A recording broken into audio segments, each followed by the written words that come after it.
my house and take that baby with you! Please, I have nowhere to go. Leave right now! You're not alone anymore. I'm taking you somewhere safe.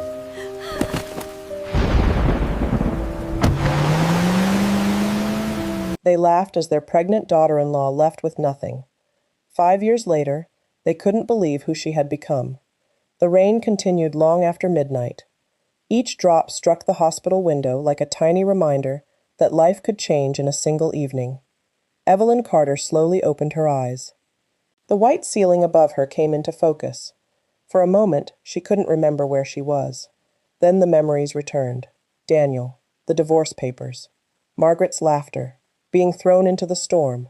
Her hand immediately rested on her swollen belly. The baby moved. Relief washed over her. A nurse entered with a gentle smile. "Good morning. What time is it?" "Almost 7. My baby." The heartbeat is strong. Evelyn closed her eyes and whispered a prayer. "Thank you, God." The nurse adjusted the blanket around her. "You gave everyone quite a scare last night." "I remember very little. You were lucky someone brought you here so quickly." Evelyn remembered the man with the black umbrella. "Where is Mr. Bennett?" "He's been here all night." "What?" "He refused to leave." Tears filled Evelyn's eyes. A complete stranger had stayed. Her own husband had not. Outside the room, William Bennett stood beside the coffee machine holding 2 untouched cups. He hadn't slept. His driver, Andrew, approached quietly. "You should go home, sir." William shook his head. "Not yet. You have the board meeting in 2 hours." "It can wait." Andrew looked surprised. For 20 years, he had never seen William postpone business for anyone. William stared through the hospital window. "I lost someone because no one arrived in time." His voice cracked. "I'm not making that mistake again." Later that morning, Dr. Sarah Collins entered Evelyn's room carrying test results. "Your contractions have stopped," Evelyn smiled. "So we're safe. For now." She paused. "But you must avoid emotional stress." Evelyn almost laughed. Stress had destroyed her entire life in one evening. "I don't exactly have a home to rest in." The doctor frowned. "What do you mean?" "My husband." She stopped herself. She wasn't ready to tell the story, not yet. Dr. Collins gently squeezed her shoulder. "Whatever happened, healing starts today." A soft knock interrupted them. William stood at the doorway. "May I come in?" Evelyn smiled weakly. "You saved my life." "No." William smiled kindly. "You saved your own by refusing to give up." He placed a small paper bag on the bedside table. "I wasn't sure what you liked, so I bought several breakfasts. Fresh fruit, tea, toast, warm oatmeal. It was the first act of kindness anyone had shown her in days." "You didn't have to do this." "I know." His eyes drifted toward the ultrasound picture lying beside her. "My daughter loved oatmeal." The room fell silent. "I'm sorry," Evelyn whispered. William nodded. "She died 7 years ago." Evelyn's heart sank. "In childbirth." He looked out the window. "Some losses never leave." For a long moment, neither of them spoke. 2 strangers, united by pain. Across town, Margaret Harrison sat at the breakfast table. She calmly stirred her tea. Rebecca finally broke the silence. "Did anyone check on Evelyn?" Margaret didn't even look up. She made her choice. She was pregnant. "So?" Rebecca stared at her mother in disbelief. "What if something happened?" Margaret placed her teacup down. "Then Daniel can start over." The room became painfully quiet. Daniel looked as though someone had punched him. "Mother." She turned toward him. "You'll thank me one day." He pushed his chair back. "I need some air." He walked into the nursery. The tiny crib stood exactly where he and Evelyn had assembled it. He remembered laughing together while arguing over the instructions. He remembered feeling the baby kick for the first time beneath his hand. He remembered promising, "I'll protect both of you forever." He sank into the rocking chair. His eyes fell upon Evelyn's pregnancy journal. He opened it. The first page read, "Dear little one, your daddy already loves you more than words can say. Every night he kisses my tummy before going to sleep. One day you'll know how much he prayed for you." Daniel's hands began to shake. He turned another page. "Today your grandma still doesn't like me. That's okay. I'll keep loving her until she finally sees my heart." Another page. "Your daddy works so hard. I'm proud of him. I know one day we'll all be happy together." By the final page, Daniel was crying openly. Every word reminded him of the woman he had abandoned. He looked around the empty nursery. The silence was unbearable. For the first time, he wondered whether pleasing his mother had cost him everything that truly mattered. Meanwhile, at the hospital, a social worker entered Evelyn's room. "I need to ask a few questions." Evelyn nodded. "Do you have somewhere safe to stay after discharge?" Silence. "Family?" She shook her head. "Friends?" Another shake. The social worker sighed gently. "We'll find somewhere temporary." William quietly listened from the hallway. When the social worker left, he stepped inside. "I may have another solution." Evelyn looked confused. "What do you mean?" "I own a guest house on my estate." She immediately shook her head. "I couldn't." "You could. I don't even know you." "You don't." He smiled warmly. "But kindness doesn't always wait for introductions." Evelyn lowered her eyes. "I don't want charity." "It isn't charity. What is it?" William thought carefully before answering. "A chance." She stared at him. "No rent. No pressure. No expectations. Stay until your baby arrives." Tears rolled down Evelyn's cheeks. After everything she had lost, hope felt unfamiliar. "I don't know how to repay you." William smiled. "You already have." "How?" "You reminded an old man that saving one life can still change the world." Outside the hospital room, neither of them noticed a familiar figure standing at the end of the hallway. Daniel. He had finally come. He had flowers in one trembling hand, an apology prepared in his heart. But as he watched another man comforting his wife, he suddenly realized something terrifying. He might already be too late. Rebecca quietly stood. "I should go." Evelyn looked at her. "Thank you. For the baby clothes." Rebecca managed a small smile. "I hope one day you'll let me be an aunt." Without waiting for an answer, she slipped out of the room. A moment later, Daniel stepped inside. He looked exhausted. His eyes were red. He hadn't shaved. He stopped several feet from Evelyn's bed. Neither of them spoke. Finally, he broke the silence. "I wasn't sure you'd let me in." Evelyn looked at him calmly. "I wasn't sure either." Daniel noticed the IV in her arm, the heart monitor, the ultrasound picture beside her pillow. Each one reminded him how close he had come to losing everything. "I'm sorry." Evelyn looked down. "You've already said that." "I know. And I also know it isn't enough." He took one careful step closer. "I don't expect you to forgive me today. Or tomorrow. Maybe not ever." His voice trembled. "But I needed you to hear one thing." Evelyn remained silent. "I failed you. I failed our daughter. I chose silence when I should have chosen you." A tear rolled down his cheek. "I've replayed that night 1,000 times." "So have I," Evelyn answered softly. "If I could go back—" "You can't." Her voice wasn't angry. It was simply honest. "The past doesn't change because we wish it had." Daniel nodded slowly. "I know." He reached into his jacket pocket and carefully removed a small notebook. "I found this." Evelyn immediately recognized it. Her pregnancy journal. "I couldn't stop reading it." His voice cracked. "I never knew you wrote to our daughter every day." Evelyn smiled sadly. "I wanted her to know she was loved before she was born." Daniel opened the journal to one page. "I marked something." He handed it to her. Evelyn read the words she had written months earlier. "One day your daddy will teach you how to ride a bicycle. He'll probably run beside you the whole time because he'll be too afraid to let go." Daniel covered his face. "I don't deserve words like that." "No, you don't." The answer hurt, because it was true. "But our daughter still deserves a father." Daniel looked up. "I want to become the man she deserves." "Then don't tell me." Evelyn gently closed the journal. "Show her." He nodded immediately. "I will. No excuses. I won't make any. No choosing your mother over your family. Never again. No promises you can't keep." "I understand." Silence settled between them. For the first time since entering the room, Daniel didn't try to defend himself. He didn't blame Margaret. He didn't ask for another chance. He simply accepted the consequences of his choices. William, who had quietly remained near the window, watched the exchange without speaking. Finally, he stepped forward. "Mr. Harrison." Daniel turned. "Yes, sir?" William looked him in the eye. "I've spent my life believing that character isn't revealed by success." He paused. "It's revealed by what a person does after failure." Daniel listened carefully. "You've failed." There is no denying that. But what you do next will determine whether your daughter grows up respecting your name. Daniel nodded. I understand. William extended his hand. I'm willing to give you the opportunity to prove yourself. Daniel shook it firmly. Thank you. Before anyone could say another word, Dr. Collins entered carrying a clipboard. She smiled. I have good news. All three looked at her. The baby's heartbeat is perfect.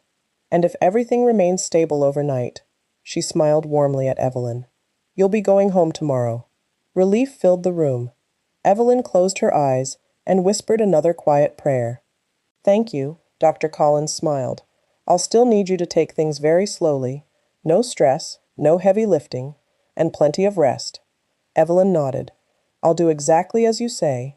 The doctor looked toward William. I understand Mrs. Carter will be staying at your guest house. Yes. Dr. Collins smiled with approval.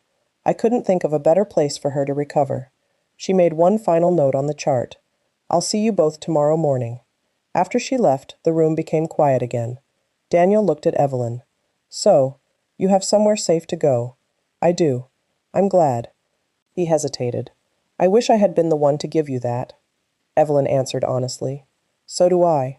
Those 4 words cut deeper than any accusation. Daniel nodded slowly. I'll leave now. He walked toward the door before stopping. Without turning around, he said quietly, I'll be here tomorrow. You don't have to see me. I just wanted you to know that this time I'm not walking away. He left without waiting for a reply. William watched the door close behind him. He didn't ask you to forgive him. No. He didn't blame anyone else. No. William smiled thoughtfully. That's a beginning. Evelyn looked out the window. I know. But beginnings aren't the same as healing. No, they aren't. William gently picked up the tiny pair of pink baby socks from the bedside table. I believe these belong to someone very special. Evelyn smiled. I bought them the morning everything fell apart. William handed them back to her. Then perhaps they'll remind you that everything also began again that same day. She carefully folded the socks and placed them inside her purse. I never thought of it that way. Life has a strange way of hiding blessings inside painful days. That evening, the rain finally stopped. Golden sunlight broke through the clouds for the first time in days. Evelyn stood carefully beside the hospital window. She watched the light spread across the city. It felt different, not because her problems had disappeared, but because hope had quietly returned. She rested both hands over her stomach. We're going home tomorrow. The baby kicked gently. Evelyn laughed softly. I know. I'm excited too. Outside the room, William smiled as he overheard her talking to her unborn daughter. For the first time since meeting Evelyn, he allowed himself to believe that perhaps some broken stories were meant to become beautiful ones. The following morning arrived with bright sunshine streaming through the hospital windows. For the first time in days, Evelyn woke feeling rested. She smiled as she felt her daughter move. Good morning, little one. A gentle knock came at the door. Come in. Dr. Collins entered carrying a clipboard. She smiled before saying a single word. I have some wonderful news. Evelyn sat up carefully. We're both okay? The doctor nodded. You and your daughter are doing beautifully. She signed the discharge papers. You can go home today. Evelyn stared at the papers for a moment. Home. The word still felt unfamiliar. Dr. Collins noticed. I know you've been through a great deal. But healing isn't just physical. She smiled warmly. Give yourself permission to begin again. I'll try. No, the doctor laughed softly. You will. After Dr. Collins left, Evelyn slowly packed her belongings. It didn't take long. One small purse, her pregnancy journal, the ultrasound pictures, the tiny pink baby socks. Everything she owned fit into a single bag. A few minutes later, William knocked gently. May I? Evelyn smiled. Always. He looked around the room. Ready? She nodded. I think so. William picked up her bag. That's all? She smiled sadly. It's everything I have. William looked at the worn handbag, then back at Evelyn. No. He smiled kindly. It's everything you're carrying. There's a difference. She looked at him curiously. What do you mean? You have your faith. You have your daughter. And you still have your kindness. He gently opened the hospital room door. I'd say you're leaving with far more than one bag. As they stepped into the hallway, Several nurses smiled and waved. "Goodbye, Mrs. Carter. Take care of yourself. We'll miss you." Evelyn stopped. She hadn't realized how attached she'd become to the people who had cared for her. "Thank you." She looked at each of them. "Thank you for treating me with kindness when I needed it most." One of the nurses hugged her gently. "Come back to visit us." Evelyn laughed. "I'd rather come back only to have this little girl." Everyone laughed together. Outside the hospital entrance, Andrew was already waiting beside William's black SUV. He hurried forward and opened the rear door. "Good morning, Mrs. Carter." "Good morning, Andrew." He carefully placed her small bag in the trunk. As Evelyn was about to get into the SUV, she heard someone calling her name. "Evelyn!" She turned. Daniel was running across the parking lot. He stopped a few feet away, breathing heavily. "I made it." She looked at him quietly. "You did." He held out a small envelope. "I wanted to give you this before you left." She accepted it. "What is it?" "I thought you should open it later." She nodded. "Thank you." Daniel stepped back. "I won't keep you." He looked at William. "Please take care of them." William met his eyes. "I intend to." Daniel smiled sadly. "I know you will." As the SUV slowly pulled away from the hospital, Evelyn looked down at the envelope resting in her lap. She didn't open it. Not yet. Some answers. Could wait until she was finally somewhere she felt safe. The drive to Hope Cottage was peaceful. Neither William nor Andrew tried to fill the silence. They understood that some journeys deserved quiet. Evelyn watched the city pass by through the window. Only a few days earlier, those same streets had felt cold and unfamiliar. Today, they felt like the road to a new beginning. About 40 minutes later, the black SUV turned through a pair of elegant wrought iron gates. The driveway curved gently between towering oak trees and beautifully tended gardens. A sparkling lake glistened in the distance. Evelyn stared out the window. "It's beautiful." William smiled. "My wife designed every garden herself." "You were married?" "I was." "What was her name?" "Elizabeth." He smiled at the memory. She believed flowers could heal people. Evelyn looked around. I think she was right. The SUV finally stopped in front of a charming white cottage with blue shutters and climbing roses. A wooden sign stood beside the walkway. Hope Cottage. Evelyn read the words twice. Hope Cottage. William nodded. "My wife named it." Before Evelyn could step out, the front door opened. An elderly woman hurried down the porch steps, drying her hands on a kitchen towel. "There you are." She smiled warmly. "You must be Evelyn." "I'm Martha." Before Evelyn could respond, Martha wrapped her in the gentlest hug she had ever received. "Welcome home, dear." Those two words, "welcome home," they broke something inside Evelyn. Or perhaps they healed something. Tears filled her eyes. She couldn't finish the sentence. Martha squeezed her hand. "No tears today. We've had enough of those." Andrew carried Evelyn's small bag inside. Martha laughed when she saw it. "That's all you brought?" Evelyn nodded shyly. "It's all I own." Martha smiled. "Well," she opened the cottage door. "Let's fix that one day at a time." The cottage felt warm the moment Evelyn stepped inside. Fresh flowers decorated the dining table. Soft music played quietly in the background. A knitted baby blanket rested neatly over the rocking chair near the fireplace. Evelyn slowly walked toward it. "It's beautiful." Martha smiled proudly. "I finished it this morning." "You made this for my daughter?" "Of course." "What color did you want?" "I didn't know, so I chose cream. It matches everything." Evelyn gently ran her fingers across the blanket. No one had ever made something for her baby before. Not even her own family. William quietly walked into the kitchen. "The refrigerator is fully stocked. The pantry is full. And Dr. Collins sent us a list of everything you're allowed to eat." Evelyn looked around in disbelief. "You thought of everything." William smiled. "No, my staff did. I simply agreed with them." Martha pointed toward the dining table. "And before you say you're not hungry, lunch is ready. Homemade vegetable soup, fresh bread, grilled chicken, fruit. Everything smelled wonderful." As Evelyn sat down, she suddenly remembered the envelope Daniel had given her. She quietly took it from her purse. Martha noticed. "Bad news?" "I don't know. I haven't opened it." William nodded gently. "Whenever you're ready." Evelyn slowly unfolded the letter inside. The first line caught her attention immediately. Dear Evelyn, if you're reading this, it means you left the hospital safely. That's all I prayed for. She took a slow breath and continued reading. I'm not writing this letter to ask you to come back. I haven't earned that right. I'm writing because I finally understand something I should have understood the day I married you. A husband doesn't protect his wife only when it's easy. He protects her when it's difficult. I failed you in the moment you needed me most. A tear slipped down her cheek. William and Martha remained silent, giving her space. She continued, I don't know whether you'll ever forgive me. I don't know whether we'll ever be a family again. But I promise you this. From today forward, our daughter will never question whether her father loves her. Even if you never come back to me, I will spend the rest of my life becoming a man she can be proud of. The final sentence made Evelyn close her eyes. You once believed in me.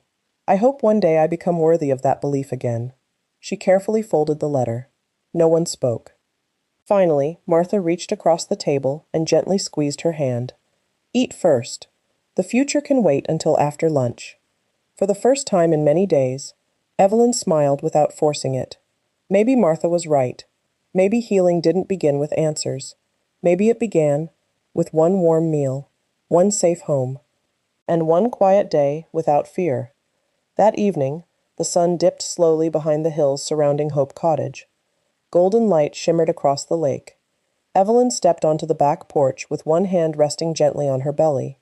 A cool breeze brushed against her face. For the first time in weeks, she felt safe.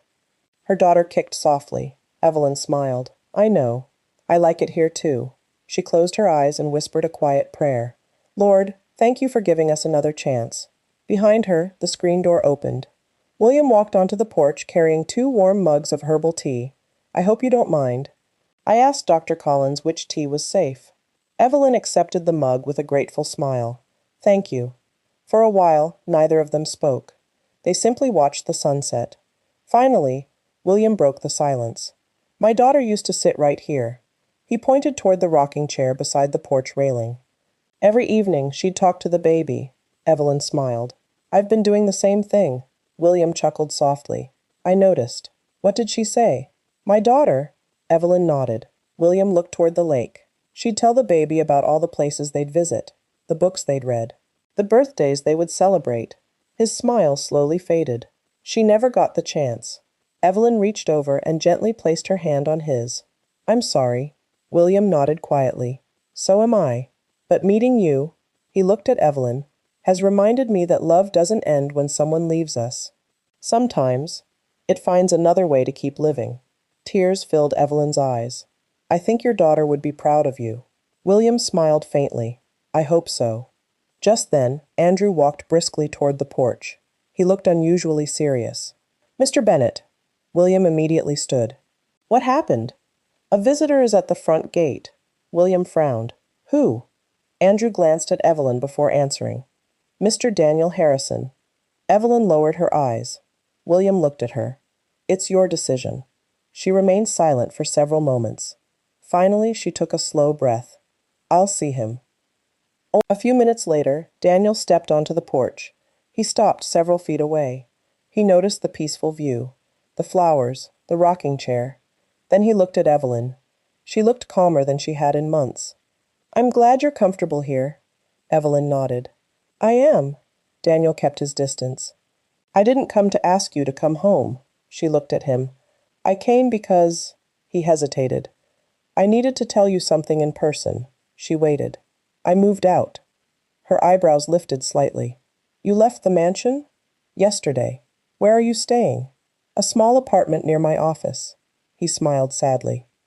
I couldn't stay in that house anymore. It reminded me of everything I did wrong. Evelyn studied his face. He looked different, not because of his clothes, because the pride she had once known was gone. I also hired my own attorney, he continued. I'm withdrawing every divorce document. I'm separating my finances from my mother's. And, he took a deep breath, I'm resigning from the Harrison family board. Evelyn looked surprised. Why? Because for the first time in my life, he met her eyes. I'm choosing what's right instead of what's comfortable. Silence settled between them. Finally, Evelyn spoke. I hope you keep making those choices. I will. Not for me. Daniel nodded. I know. For our daughter. A small smile appeared on his face. For our daughter. He reached into his pocket and carefully placed a tiny wooden music box on the porch table. I made this years ago. I was going to give it to her the day she was born. Evelyn slowly opened the lid. A soft lullaby filled the evening air. She smiled through tears. It's beautiful. Daniel stepped backward toward the porch steps. I'll leave you in peace. As he turned to go, Evelyn called softly, Daniel. He stopped. Without looking back, he answered, Yes, thank you, for finally starting to become the man you promised you'd be. Daniel closed his eyes. Those words meant more than he could ever explain. He walked back to his car without saying another word. William watched him drive away. Then he looked at Evelyn. What are you thinking? She watched the taillights disappear beyond the estate gates.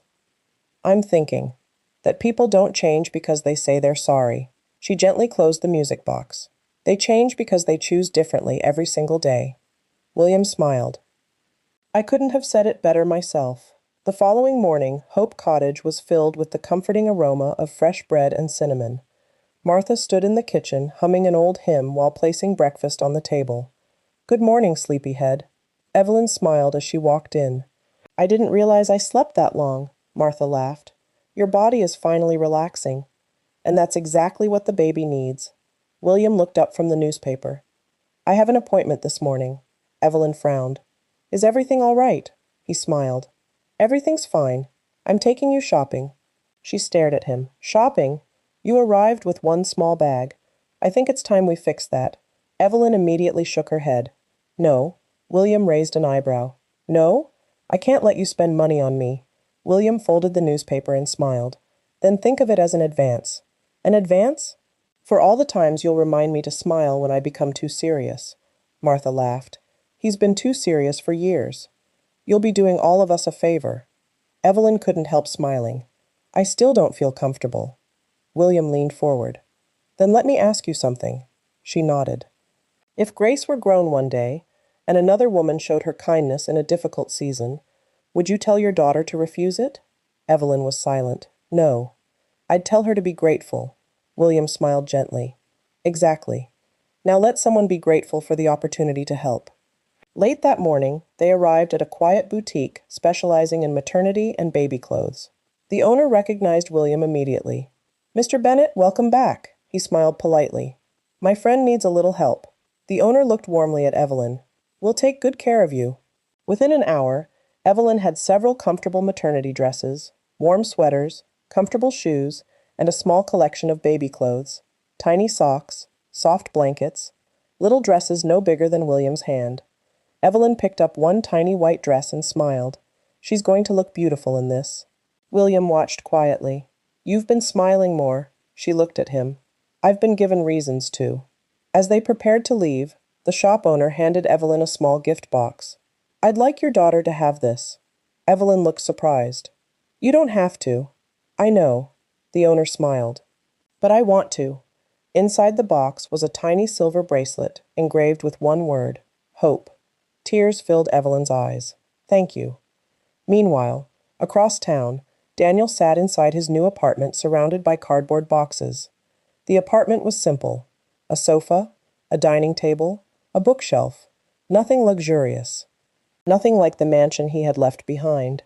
His phone rang. The screen displayed one name, Mother. He stared at it for several seconds, then answered. Hello? Margaret's voice was calm. When are you coming home? I'm not. Silence. You'll change your mind. No, you belong here. Daniel looked around his small apartment. No, I belong wherever my daughter feels safe. Margaret's voice hardened. You're choosing her over your family, Daniel answered quietly. I am choosing my family. Before Margaret could reply, he ended the call. He sat in silence for a long time. For the first time in his life, making the right decision hurt. But it also brought peace. That evening, as Evelyn folded Grace's tiny new clothes inside the nursery at Hope Cottage, her phone buzzed. An unfamiliar number. She hesitated before answering. Hello? A woman's voice spoke softly. Mrs. Carter? Yes. My name is Lisa. I'm calling from Harrison Holdings. Evelyn's heart skipped. What is this about? I thought you should know. She paused. Your mother-in-law has started asking questions about your due date. The smile slowly disappeared from Evelyn's face. She instinctively placed one hand over her stomach. Something told her the storm wasn't over yet. Evelyn's grip tightened around the phone. What kind of questions? Lisa lowered her voice. She's asking which hospital you'll use, when your appointments are, and whether you've chosen a pediatrician. A chill ran through Evelyn. How do you know this? I work in the executive office. I heard the conversations. Lisa hesitated. I shouldn't be calling you. Then why are you? Because, her voice trembled. I watched what happened to you, and I stayed silent. I don't want to stay silent again. Evelyn closed her eyes. Thank you, Lisa continued. I don't know what Mrs. Harrison is planning. But please, be careful. The call ended. For several moments, Evelyn simply stared at the phone. William noticed her expression as he entered the room. What happened? She slowly lowered the phone. I think Margaret is looking for me. William's face became serious. Tell me everything.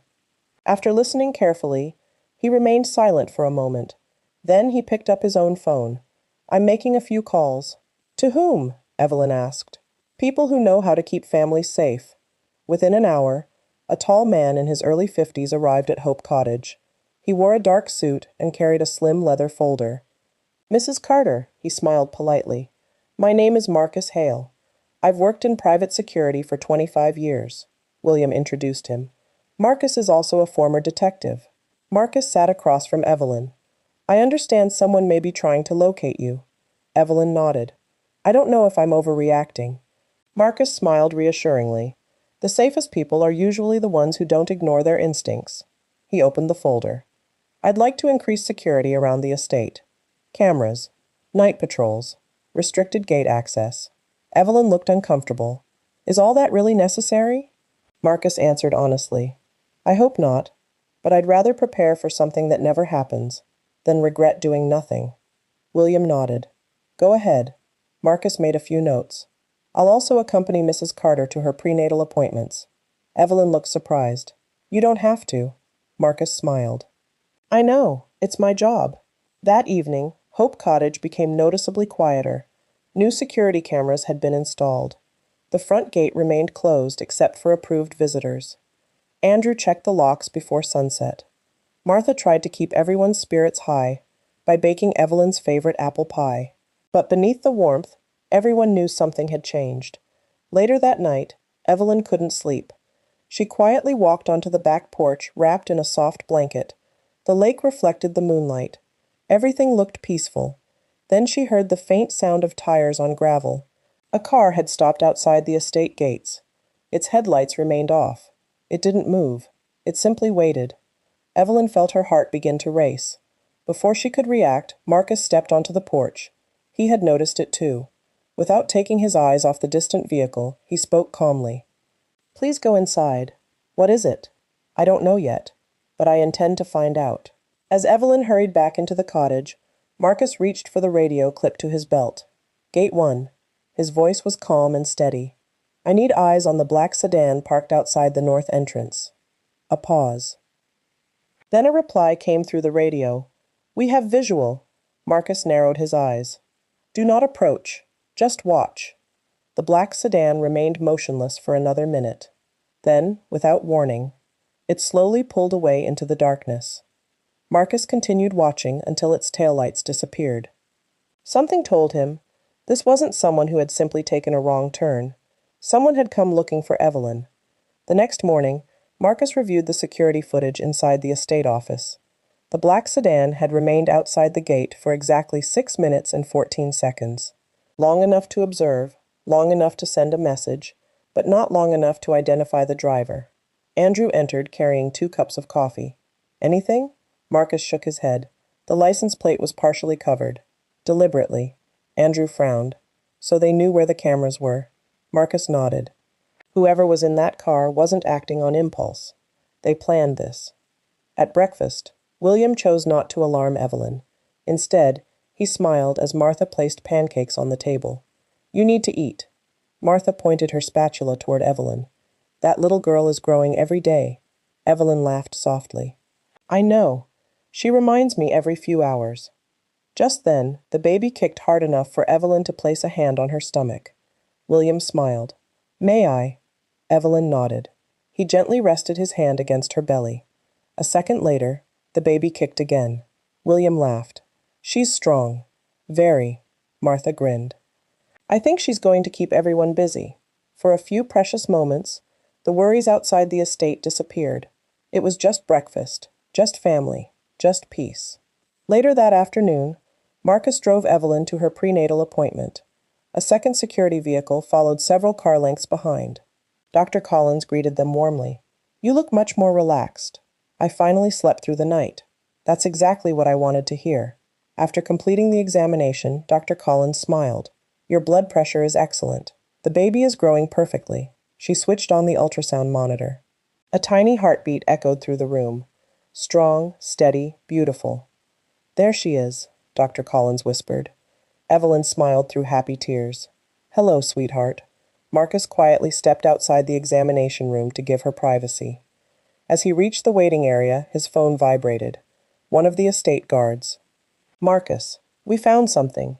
His expression immediately changed. "What is it?" "A package." "Where?" "At the front gate." Marcus's voice became firm. "Don't touch it. I'm on my way." He ended the call and looked back toward the examination room. Whatever had been left at Hope Cottage, he had a feeling it wasn't a gift. 30 minutes later, Marcus arrived back at the estate. A small white box sat just inside the front gate. No return address. Only one handwritten name. Evelyn Carter. William stood nearby. "So?" Marcus carefully examined the package without opening it. No wires. No strange odor. No ticking. He slowly lifted the lid. Inside, there was a single pair of tiny pink baby shoes. Folded neatly beneath them was a handwritten note. Marcus unfolded it. His face hardened. William stepped closer. "What does it say?" Marcus handed him the note. Written in elegant handwriting were 6 chilling words. "She belongs with the Harrison family." William folded the note carefully. His jaw tightened. He looked toward Hope Cottage, where Evelyn was resting after her appointment. Then he looked back at Marcus. "This ends now." Marcus nodded. "I agree." For the first time, he slipped the note into an evidence bag. "We're no longer dealing with suspicion. We're dealing with a threat." William locked the evidence bag inside his briefcase. "No one tells Evelyn about this." Marcus looked at him. "Not yet? Not until we know exactly who we're dealing with." Marcus nodded. "I'll have the note tested for fingerprints. And the handwriting." William looked once more at the tiny pink shoes. "They weren't chosen by accident," Marcus agreed. "Whoever sent this wanted to remind her that they're thinking about the baby. And that's exactly what worries me." Inside Hope Cottage, Evelyn was resting in the rocking chair. The afternoon sunlight spilled through the windows. She gently rubbed her stomach. Grace kicked softly. "You certainly enjoy keeping Mommy awake." Martha walked in carrying a plate of freshly baked cookies. "I thought you might like a snack." Evelyn smiled. "You're spoiling me." Martha laughed. "I've waited years to spoil a baby again." She placed the plate on the table. "You know, I never had children." Evelyn looked surprised.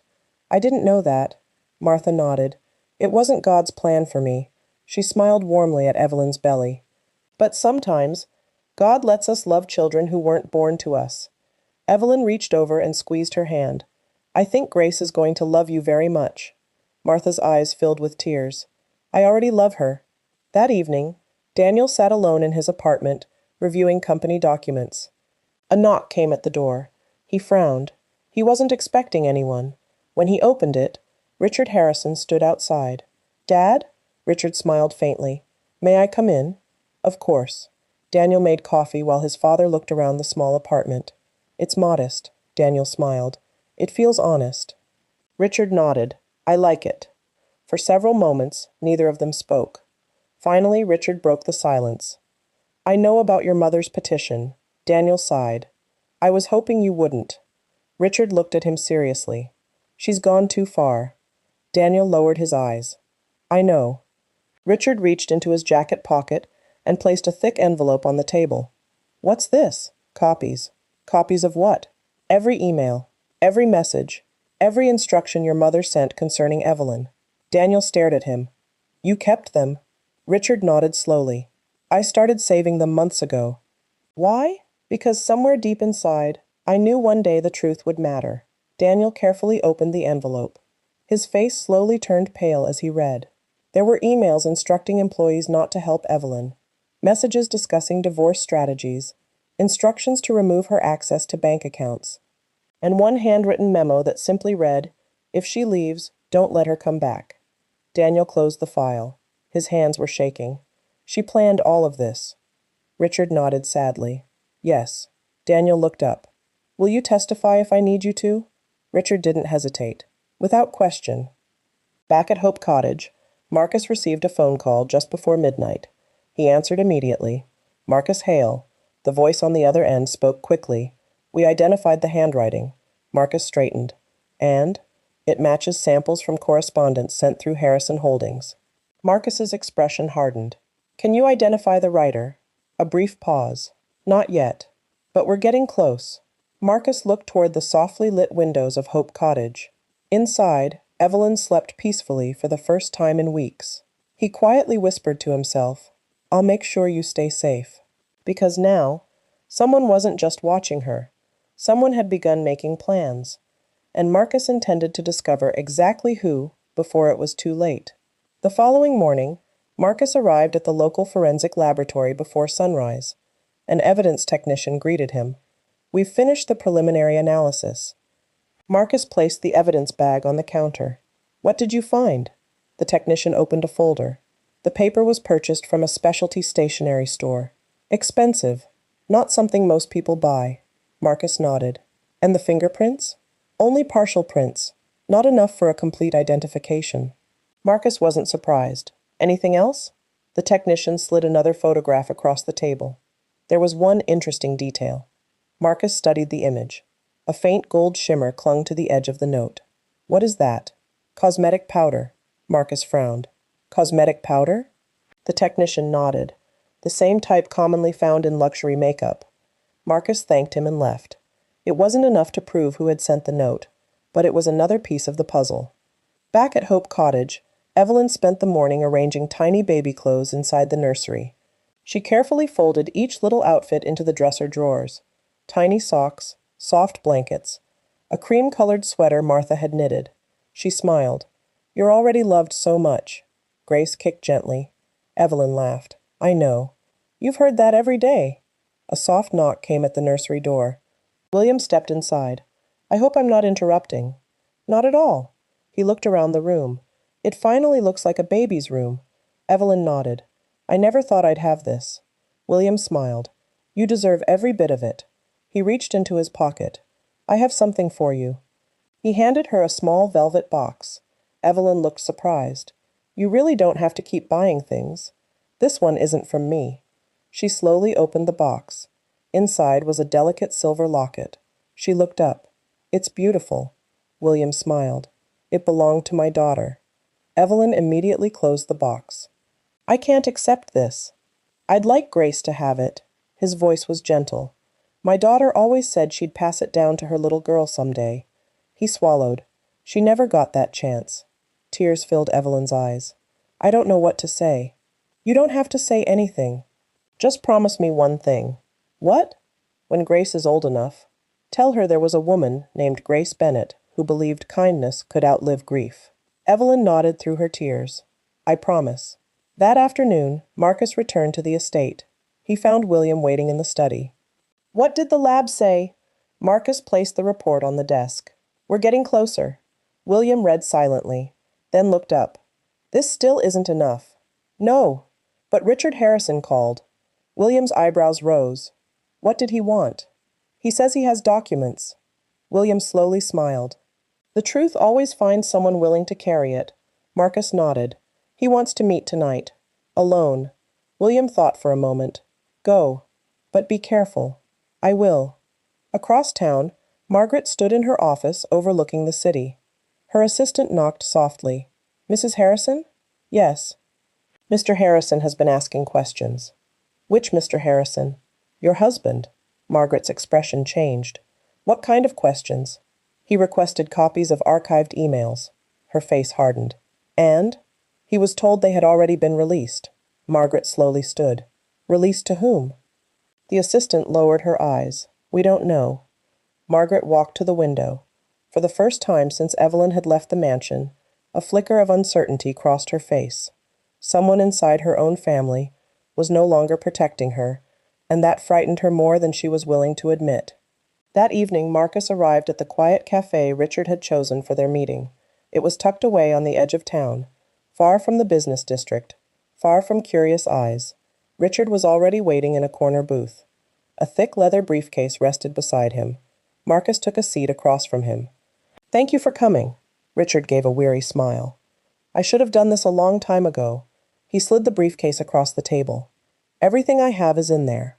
Marcus opened it carefully. Inside were folders arranged by date, emails, financial records, security reports, handwritten notes. Marcus looked up. "You've been collecting this for months." Richard nodded. "I kept hoping Margaret would come to her senses. And when she didn't, I started saving everything." Marcus removed one document after another. His expression became more serious with every page. "This is significant." Richard sighed. "I know. There is something else." Marcus looked up. "What?" Richard hesitated. "The night Evelyn was forced out, I wasn't home. I was attending a charity dinner. When I returned, I asked where she was. What did Margaret say? She told me Evelyn had left after an argument." Richard lowered his eyes. "I believed her." His voice cracked. "I never imagined she'd send a pregnant woman into a storm." Marcus remained silent. Richard continued. "When I found out the truth, I hated myself." Marcus closed the folder. "Why are you helping now?" Richard answered without hesitation. "Because my granddaughter deserves to grow up knowing at least one Harrison chose to do the right thing." Marcus extended his hand. "Thank you." Richard shook it firmly. "I only wish I'd done it sooner." Back at Hope Cottage, Martha was teaching Evelyn how to knit. "I don't think I'm very good at this." Martha laughed. "Neither was I." She pointed at the tangled yarn. "My first blanket looked more like a fishing net." Evelyn laughed so hard she had to wipe away tears. Grace kicked happily. "I think she agrees with you." Just then, Andrew stepped into the room. "Mrs. Carter?" "Yes?" "There's someone at the front gate." Evelyn looked confused. "Who?" "A young woman. She says her name is Lisa." "The woman from Harrison Holdings?" Andrew nodded. "She says it's urgent." William, who had just entered the room, looked at Marcus. "Should we let her in?" Marcus thought for a moment. "Search her car first, then escort her here." 20 minutes later, Lisa sat nervously in the Hope Cottage living room. She clutched her handbag tightly. "I shouldn't be here." William smiled reassuringly. "You're safe." Lisa looked directly at Evelyn. "I came because I heard something today." Evelyn leaned forward. "What did you hear?" Lisa swallowed hard. "Mrs. Harrison isn't planning to wait until the baby is born." The room fell silent. Marcus's expression sharpened. "What do you mean?"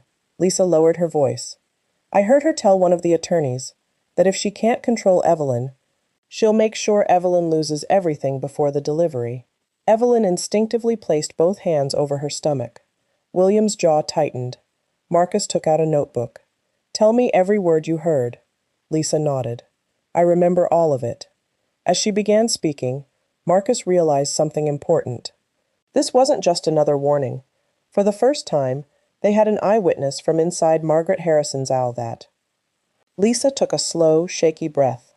"I was filing documents outside Mrs. Harrison's office. The door wasn't completely closed. I wasn't trying to listen. But then I heard your name." Marcus leaned forward. "What exactly did she say?" Lisa closed her eyes, trying to remember every word. "She said, 'If Evelyn won't come back willingly, we'll make sure she has no choice.'" The room fell silent. William's expression hardened. "And then, one of the attorneys asked whether that would hurt the baby." Lisa swallowed. Mrs. Harrison answered, "The child will be better off with us anyway." Evelyn wrapped both arms around her stomach. An instinct every mother understood took over. Protect. Marcus wrote every word in his notebook. "Can you testify to that in court?" Lisa looked frightened. "If I do, I'll lose my job." William spoke gently. "If you tell the truth, you won't face it alone." Lisa looked at him. "I've worked for Harrison Holdings for 12 years. I've never gone against Mrs. Harrison." William nodded. "I know. But sometimes doing the right thing costs us something." Lisa lowered her head. I've been asking myself one question ever since that night. What question? Evelyn asked softly. If someone had stood up for you, would all of this have happened? Tears filled her eyes. I can't change the past, but I can stop staying silent. Marcus closed his notebook. Thank you. Your statement may become very important. After Lisa left, the house felt unusually quiet. William stood near the fireplace. We need to assume Margaret is planning her next move. Marcus agreed. I'll double the security around the estate. I also want someone with Mrs. Carter at all times. Evelyn looked uncomfortable. Isn't that excessive? Marcus smiled politely. I sincerely hope it is. But until this is over, I'd rather be overly careful than dangerously optimistic. William nodded. Do whatever you need to do. That night, Daniel sat alone in his apartment, reading through the documents Richard had secretly emailed him. Every page made his stomach turn. There were emails, instructions, financial transfers, legal notes. Then one document stopped him cold. It was dated 3 weeks before Evelyn had been thrown out. At the bottom was Margaret's signature. The subject line read, Custody Strategy. Daniel's hands began to shake. He slowly read the first paragraph. Once the child is born, we will pursue immediate legal action if Evelyn refuses to cooperate. He couldn't believe what he was seeing. His mother hadn't acted in anger that night. She had been planning everything, weeks in advance. Daniel pushed back his chair so suddenly that it crashed onto the floor. No, he whispered. This can't be real. He grabbed his car keys. There was only one person he needed to confront. For the first time in his life, Daniel wasn't driving home to obey his mother. He was driving there to stop her. Daniel's car came to a stop outside the Harrison mansion. The lights inside the house were still on. He took a deep breath before walking through the front door. The familiar hallway no longer felt like home. It felt like the place where he had lost himself. Margaret was sitting in the library with a stack of legal files. She looked up as he entered.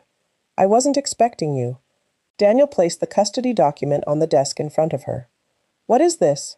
Margaret glanced at the paper, then calmly closed the folder she had been reading. It's exactly what it looks like. His heart sank. You planned this. I prepared for every possibility. You prepared to take my child. Our grandchild? No. Daniel's voice grew firm. My daughter. Margaret stood slowly. I'm trying to protect this family. Daniel laughed bitterly. Protect it? You destroyed it. I saved you. You saved me from what? A woman who wasn't good enough for you. Daniel stared at his mother in disbelief. Evelyn loved me when I had nothing to offer. She believed in me. She prayed for me. She defended you even when you insulted her. His voice trembled. And I repaid her by standing there while you threw her into the rain. Margaret folded her arms. You'll understand one day. No. Daniel shook his head. For years I kept hoping one day I'd understand you. Today, I finally do. She looked at him. You care more about control than love. For the first time, Margaret had no answer. Daniel picked up the custody document.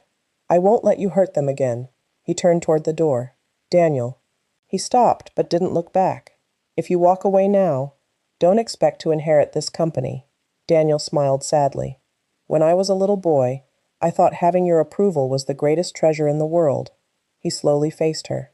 Now I know better. My daughter deserves a father she can respect. Not a wealthy man she has to fear. He opened the front door. And if walking away from all of this is the price, I'll pay it gladly. The door closed behind him. Margaret remained standing in the silent library. She looked around the enormous mansion, the expensive paintings, the crystal chandelier, the polished marble floors. For years she had believed these things proved she had succeeded. Tonight, the house had never felt emptier. As Daniel drove away, his phone rang. It was Marcus. He answered immediately. Daniel, where are you? I just left my mother's house. Marcus's voice became urgent. Good. Don't go anywhere else. Daniel frowned. What happened? Marcus took a slow breath. We've just received information that someone has been asking questions about Hope Cottage, and they know exactly where Evelyn is staying. Daniel tightened his grip on the steering wheel. What do you mean they know where she is? Marcus answered calmly. We don't know how the information leaked, but someone has been asking for directions to the estate. Who? We're still trying to find out. Daniel started the engine again. I'm coming to Hope Cottage. Marcus didn't hesitate. Good, but drive carefully.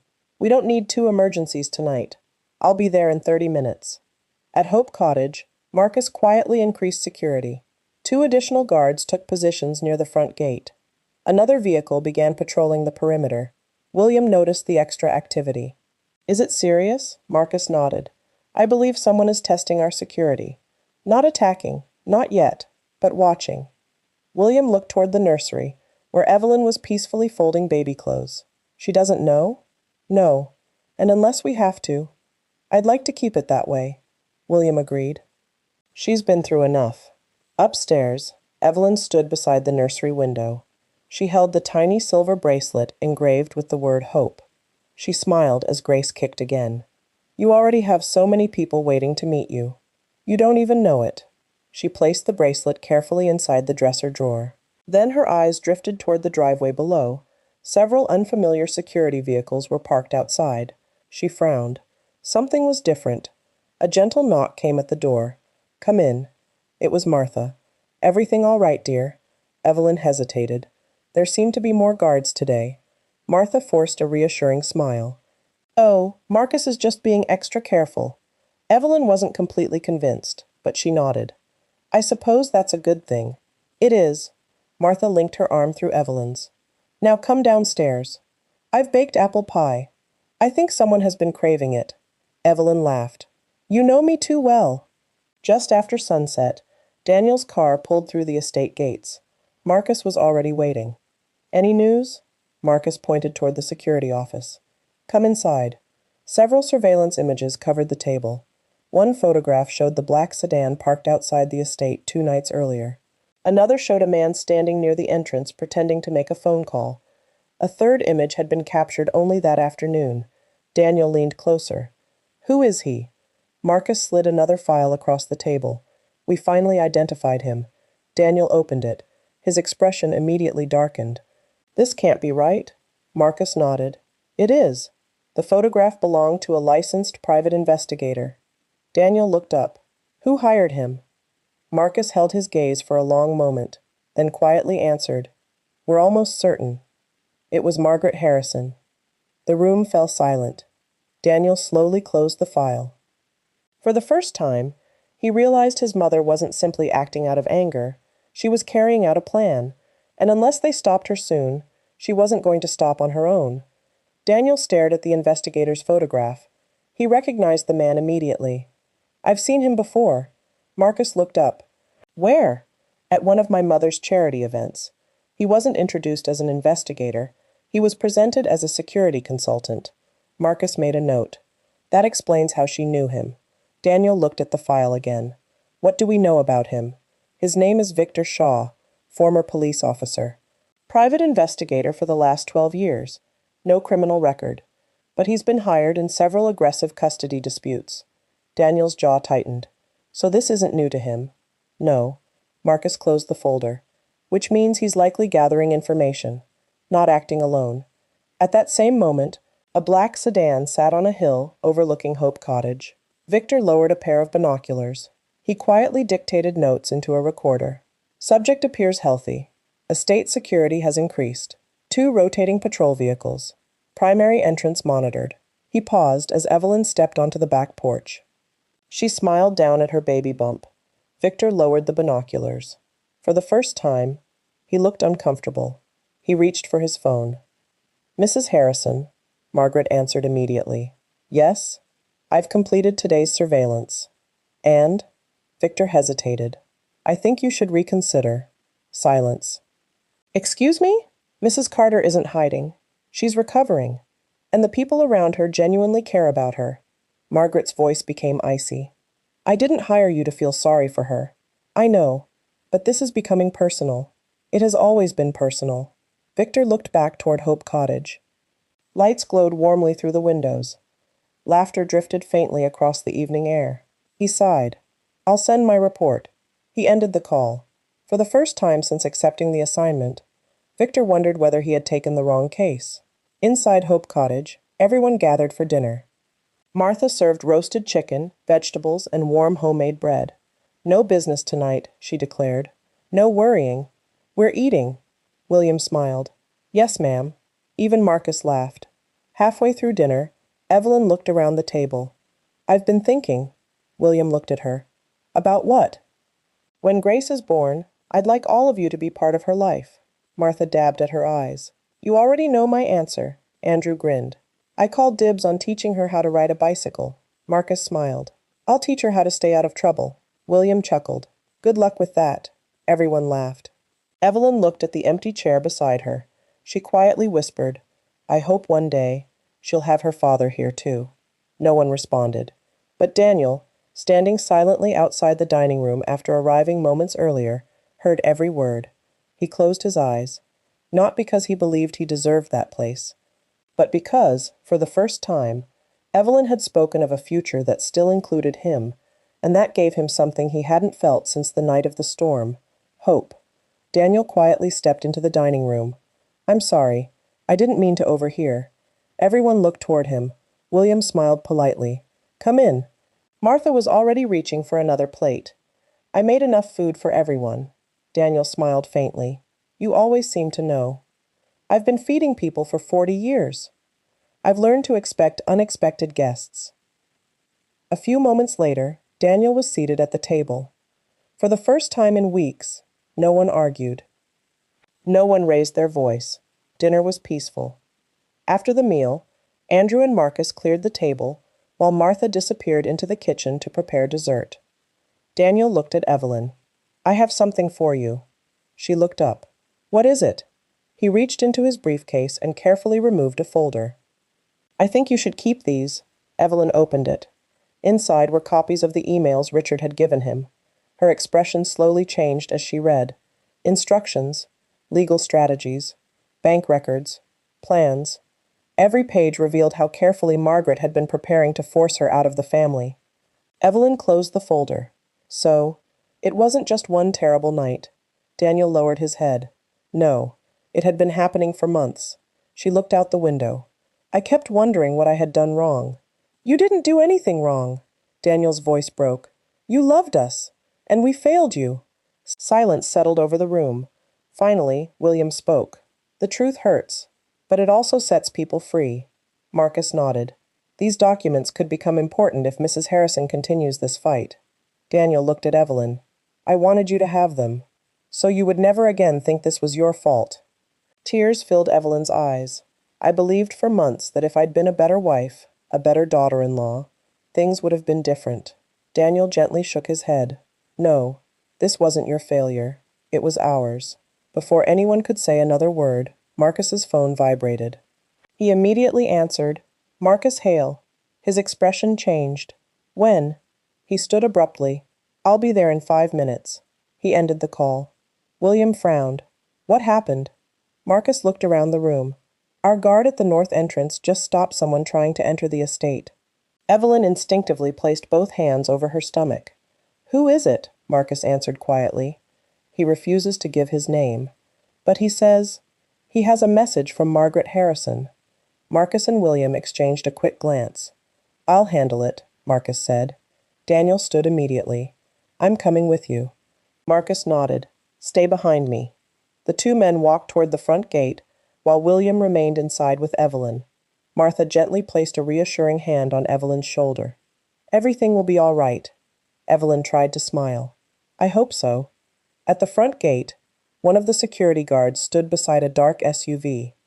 A man in his early 60s waited calmly outside the vehicle. He wore a gray suit and carried a sealed envelope. Marcus stopped a few feet away. You said you have a message. The man nodded. I do. Who are you? My name is Charles Whitmore. I've been Mrs. Harrison's attorney for nearly 20 years. Daniel immediately recognized him. Mr. Whitmore. The attorney looked at Daniel with quiet sadness. I wish we were meeting under better circumstances. Marcus folded his arms. What message were you sent to deliver? Charles held up the envelope. I was instructed to hand this directly to Mrs. Evelyn Carter. And if she refuses to accept it, I was told to leave. Marcus carefully accepted the envelope. We'll decide whether she reads it. Charles nodded. Before turning away, he looked at Daniel.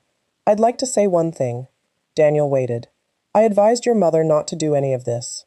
Daniel looked surprised. You did? Many times. Charles sighed heavily. She stopped listening to anyone who disagreed with her. He looked toward Hope Cottage. I truly hope your family finds peace. Without another word, he returned to his vehicle and drove away. Marcus examined the envelope before opening it. No powder. No unusual odor. He carefully unfolded the single sheet inside. Daniel read over his shoulder. There were only 2 sentences. You may think you've won. This story isn't over. I'll be seeing my granddaughter soon. Daniel's jaw tightened. Marcus slipped the letter into another evidence bag. Another threat. This one is even more direct. Back inside the cottage, Evelyn looked up as Marcus and Daniel entered. What happened? Marcus handed the evidence bag to William first. William read the note silently. His face hardened. He looked at Evelyn. I think you should know. He handed her the letter. She read it once, then again. She slowly folded it. Instead of crying, she looked down at her baby bump. Then she quietly whispered, No. William looked at her. No? She slowly stood. For the first time since arriving at Hope Cottage, there was no fear in her eyes. Only determination. My daughter is not a prize. She's not property. She's not something anyone gets to control. She looked at William. I've spent too much of my life being afraid. Then she turned toward Marcus. I'm done being afraid. Marcus gave a small nod. Good. Because from this moment on, we stop reacting. We start preparing. And for the first time, everyone in the room understood the same thing. The next battle wouldn't be about surviving. It would be about protecting the future Grace deserved. The next morning, Hope Cottage came alive earlier than usual. Marcus had gathered everyone in William's study. Maps of the estate covered the large oak table.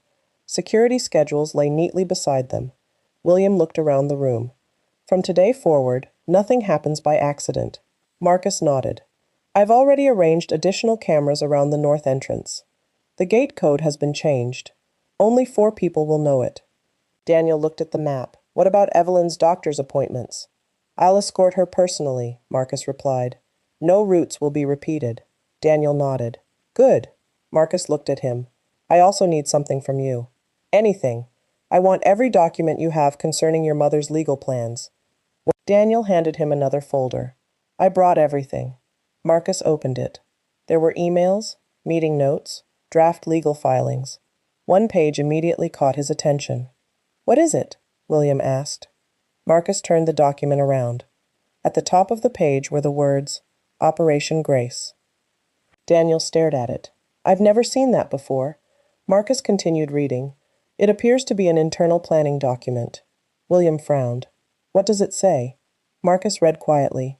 If voluntary reconciliation fails, pursue immediate legal intervention after delivery.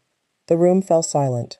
Evelyn slowly lowered herself into a chair. So, they've been planning this for a long time. Daniel closed his eyes.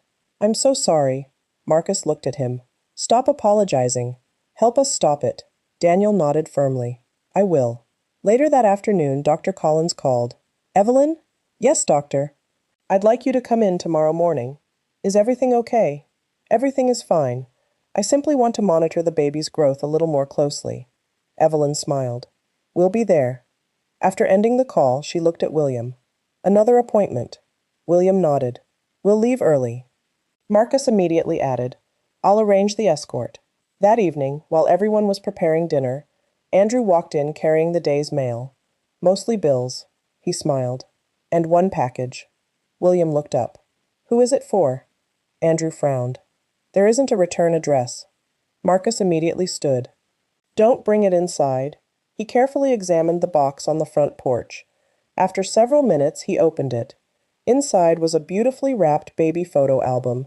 Nothing else. Marcus turned each page slowly. Every page was blank, except the last one. Tucked inside was another handwritten note. It read, Every family has a place for its newest member. Grace's place is with us. Marcus closed the album. His expression remained calm, but inside, he knew the situation had changed. Whoever was sending these messages wasn't trying to frighten Evelyn anymore. They were becoming obsessed, and obsession could be far more dangerous than anger. Marcus carried the photo album into his office instead of the cottage. He slipped on a pair of gloves before examining it again. William followed him inside. Anything unusual? Marcus turned the final page once more. The handwriting matches the previous notes. William sighed. So it's the same person. Almost certainly. Marcus carefully placed the album into an evidence bag. But this time they made a mistake. What mistake? They touched the album far more than the previous packages. He looked toward the fingerprint powder kit on his desk. We may finally have something useful. Inside Hope Cottage, Evelyn sat quietly in the nursery. She had no idea another message had arrived. She gently folded the tiny cream-colored blanket Martha had knitted. Grace kicked happily. Evelyn smiled. You really like this blanket, don't you? Another kick. She laughed. I'll take that as a yes. A soft knock came at the door. Daniel stood outside. May I come in? She nodded. He stepped inside and looked around the nursery. It looks beautiful. I've had a lot of help. Daniel noticed the little wooden music box resting on the dresser. You kept it. I did. I play it every evening, he smiled quietly. I hoped you would. For a few moments they simply stood in silence. Then Daniel spoke. I met with my attorney today. Evelyn looked at him. What happened? I officially removed my mother from every legal authority over my personal affairs. She blinked. Everything? He nodded. Bank accounts, medical decisions, business representation, everything. Evelyn studied his face. That couldn't have been easy. It wasn't, but it was necessary. He took a slow breath. I should have done it years ago. At that moment, Marcus walked into the house. His expression was serious. William immediately noticed. You found something. Marcus nodded. The forensic team called. And? They lifted a partial fingerprint from the baby album. Daniel leaned forward. Does it match anyone? Marcus looked directly at him. Yes. Silence filled the room. It belongs to Victor Shaw. The private investigator? Marcus nodded. Which means he personally handled the package. Daniel frowned. But that doesn't prove my mother sent it. No, Marcus agreed. But it proves Victor delivered it. And that's enough to ask him some difficult questions. William folded his arms. Can we find him? Marcus gave a slight smile. I already have. He placed another file on the table. Victor Shaw has agreed to meet me tomorrow morning. Daniel looked surprised. He agreed? Marcus nodded. I think he's beginning to regret taking this job. William slowly smiled. Good, because guilty consciences often tell the truth. Outside, the evening breeze rustled through the willow trees. Inside Hope Cottage, everyone sensed the same thing. For the first time since the storm, they weren't simply defending themselves anymore. They were getting closer to uncovering the whole truth. The next morning, Marcus arrived at the small diner Victor Shaw had chosen for their meeting. It was quiet, almost empty. Victor was already seated in a corner booth. A cup of untouched coffee rested in front of him. Marcus slid into the seat across from him. Mr. Shaw. Victor nodded. Mr. Hale. Neither man spoke for several moments. Finally, Marcus broke the silence. You delivered the baby album. Victor didn't deny it. Yes. You also left the baby shoes. Yes. And the handwritten notes. Victor lowered his eyes. Yes. Marcus leaned back. Why agree to meet me now? Victor sighed. Because this assignment isn't what I was told it would be. What were you told? I was hired to gather information for a possible custody case. He looked Marcus in the eye. I wasn't told a frightened pregnant woman would become the target. Marcus remained silent. Victor continued. I've followed people for years. I've investigated fraud. I've located missing heirs. But I've never watched a woman spend every day talking to her unborn child with so much love. He shook his head. Mrs. Carter isn't the person I was led to believe she was. Marcus folded his hands. Did Margaret Harrison instruct you to leave those packages? Victor hesitated, then slowly nodded. Yes. Did she tell you what to write? No. I wrote the notes myself. Marcus frowned. You did? Victor nodded. She only told me to remind Mrs. Carter that the Harrison family intended to fight for the baby. Marcus took out his notebook. Will you testify to that? Victor looked toward the window. If I do, my career is over, Marcus answered calmly. And if you don't, an innocent mother may never truly be free. Victor closed his eyes. For nearly a minute, he said nothing. Then he reached into his briefcase. I brought something. He placed a flash drive on the table. Marcus looked at it. What's on it? Every email, every invoice, every recorded instruction I received from Mrs. Harrison. Marcus stared at the flash drive. This is everything? Victor nodded. I kept copies. I never thought I'd need them. Marcus carefully picked it up. This could change everything. Victor gave a tired smile. I hope it does. He stood. One more thing. Marcus looked up. Mrs. Harrison doesn't know I'm meeting you. She believes I'm still working for her. Marcus's expression sharpened. Then don't let her know.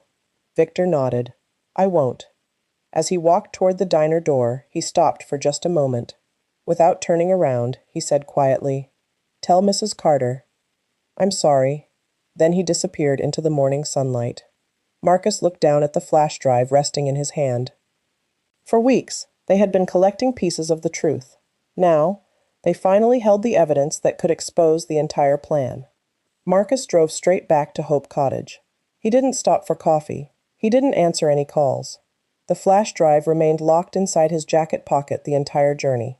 By the time he arrived, William was already waiting in the study. Well? Marcus placed the flash drive on the desk. I think we finally have what we've been looking for. Daniel stepped closer. Did Victor cooperate? Marcus nodded. He admitted delivering every package. Evelyn's eyes widened. He admitted it? Yes. He also confirmed he was working for Margaret. Silence settled over the room. Marcus continued. But that's not the biggest news.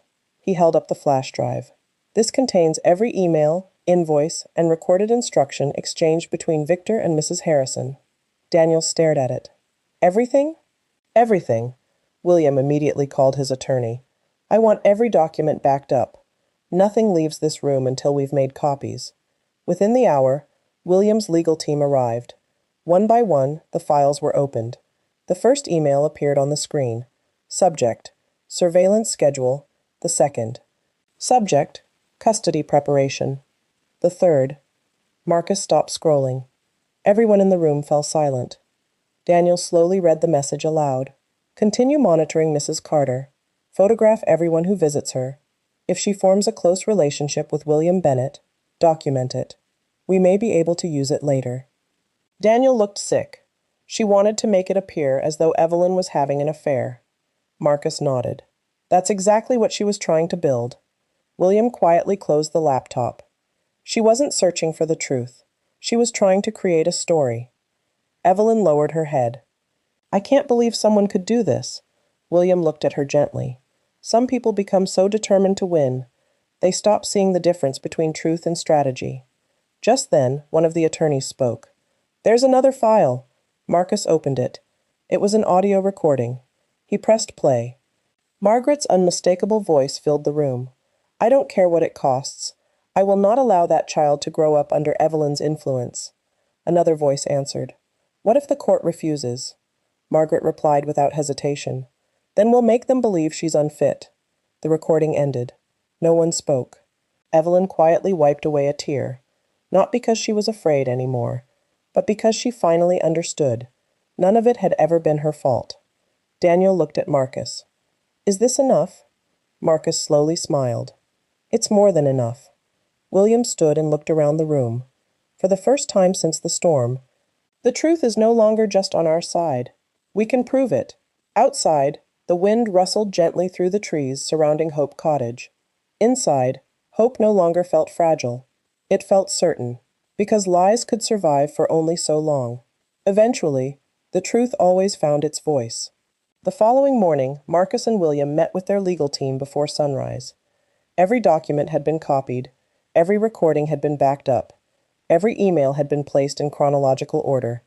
William looked around the conference table. No mistakes. No assumptions. We present facts. The lead attorney nodded. With this evidence, Mrs. Harrison's position has changed dramatically. Daniel looked up. What happens now? We file an emergency response. We also request a protective order for Mrs. Carter. Evelyn frowned. A protective order? The attorney smiled reassuringly. It simply means the court can legally prohibit further harassment or contact. Evelyn nodded slowly. I understand. Marcus slid another folder across the table. I've also included statements from the hospital, the threatening notes, the surveillance photographs, and Victor Shaw's sworn affidavit. Daniel looked surprised. He signed it? Marcus nodded. Last night. He admitted everything. For the first time in weeks, Daniel allowed himself to breathe. Across town, Margaret sat alone in her office. Her assistant knocked gently. Mrs. Harrison? Yes. You have a visitor. I don't have any appointments. He says it's urgent. Who is it? The assistant hesitated. Mr. Charles Whitmore. Margaret frowned. Send him in. Charles entered, carrying a thin folder.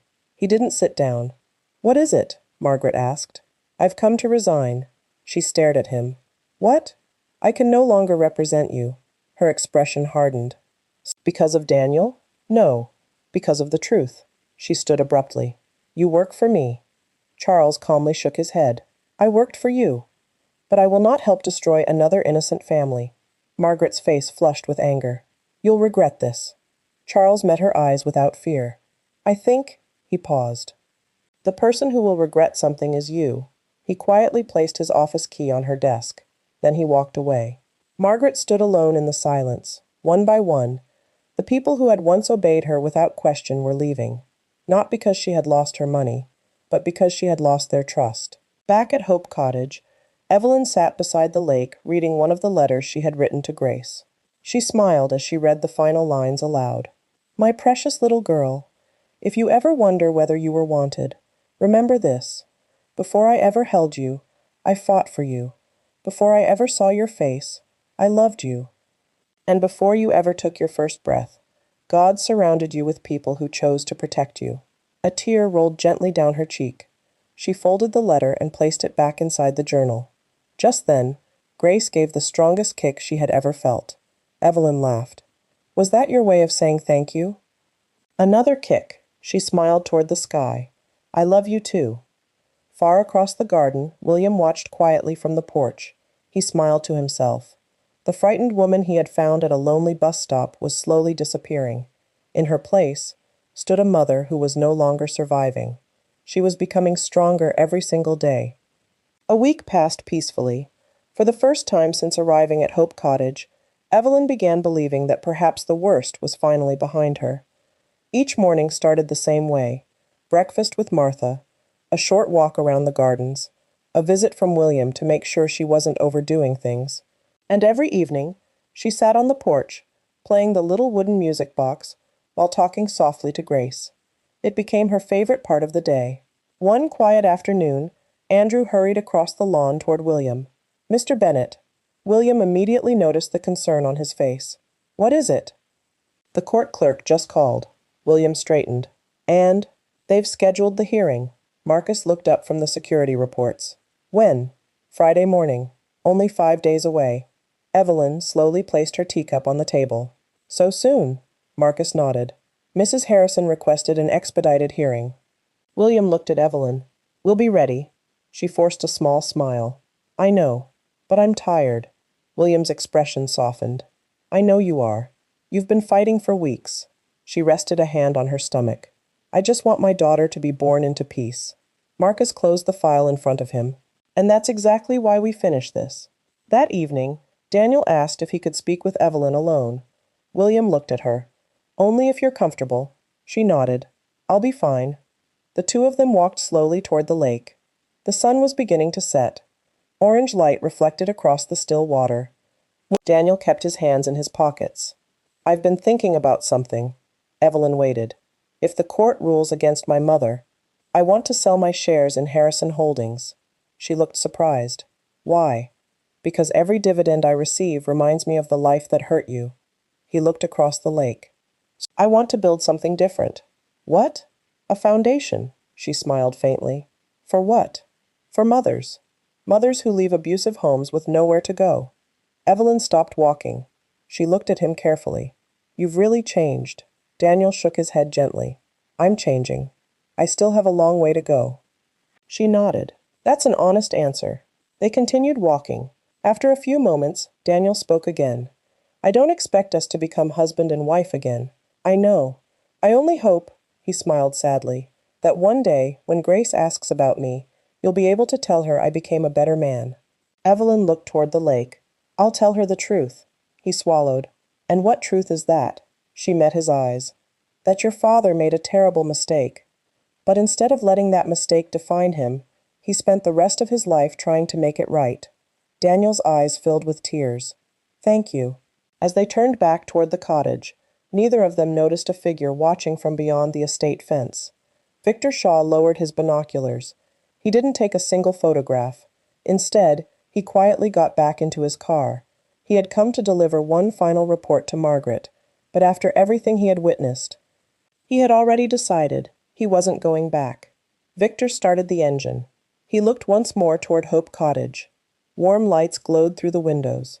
He could hear faint laughter drifting across the evening air. He reached into his jacket and removed the contract Margaret had signed weeks earlier. For several moments he stared at it. Then he tore it into small pieces. One by one, he dropped them into a nearby trash bin. His phone rang. Margaret Harrison. He let it ring. It stopped. A few seconds later, it rang again. This time he answered. "Yes." Margaret's voice was sharp. "Where is my report?" "There won't be one." Silence. "What did you say?" "I'm withdrawing from the assignment." "You don't get to withdraw." "I already have." "You signed a contract." "I know. And I'll return every dollar you paid me." Her voice turned cold. "You seem to have forgotten who you're speaking to." "No," Victor replied quietly. "I've finally remembered who I'm speaking for." Before she could answer, he ended the call. He switched off his phone. For the first time in many years, his conscience felt lighter. At the Harrison mansion, Margaret stared at the silent phone. Her hands trembled. One by one, the people she trusted were leaving. Her lawyer, her investigator, even her own son. She walked to the large window overlooking the estate grounds. The mansion had never felt so empty. Rebecca quietly entered the room. "Mother?" Margaret didn't turn around. "What?" "I heard you arguing." "It's none of your concern." Rebecca took a deep breath. "I think it is." Margaret finally faced her. "What do you want?" Rebecca looked directly into her mother's eyes. "I want my family back." Margaret laughed bitterly. "You already have your family." Rebecca slowly shook her head. "No. I have a house, but I don't have a family anymore." Those words struck harder than Margaret expected. Rebecca continued. "You keep talking about winning." She paused. "Look around." She gestured toward the silent mansion. "If this is victory, why is there no one left to celebrate it with you?" Margaret had no answer. Rebecca quietly walked away. The silence she left behind felt louder than any argument. Meanwhile, back at Hope Cottage, Evelyn sat in the nursery rocking gently in the wooden chair. The little music box played its familiar lullaby. She rested both hands over her belly. "Grace, I've been thinking about the day we finally meet." She smiled. "I wonder whose eyes you'll have. Maybe your daddy's. Maybe mine." Another tiny kick answered her. She laughed softly. "I guess I'll find out soon." A gentle knock came at the door. William stepped inside. "I hope I'm not interrupting." "Not at all."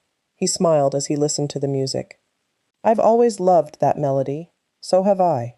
William sat quietly beside her. "In a few days, the court will hear the whole truth." Evelyn nodded. "I'm not as afraid anymore." "I noticed." She smiled. "I've realized something." "What?" "No one can take away the kind of mother I choose to be."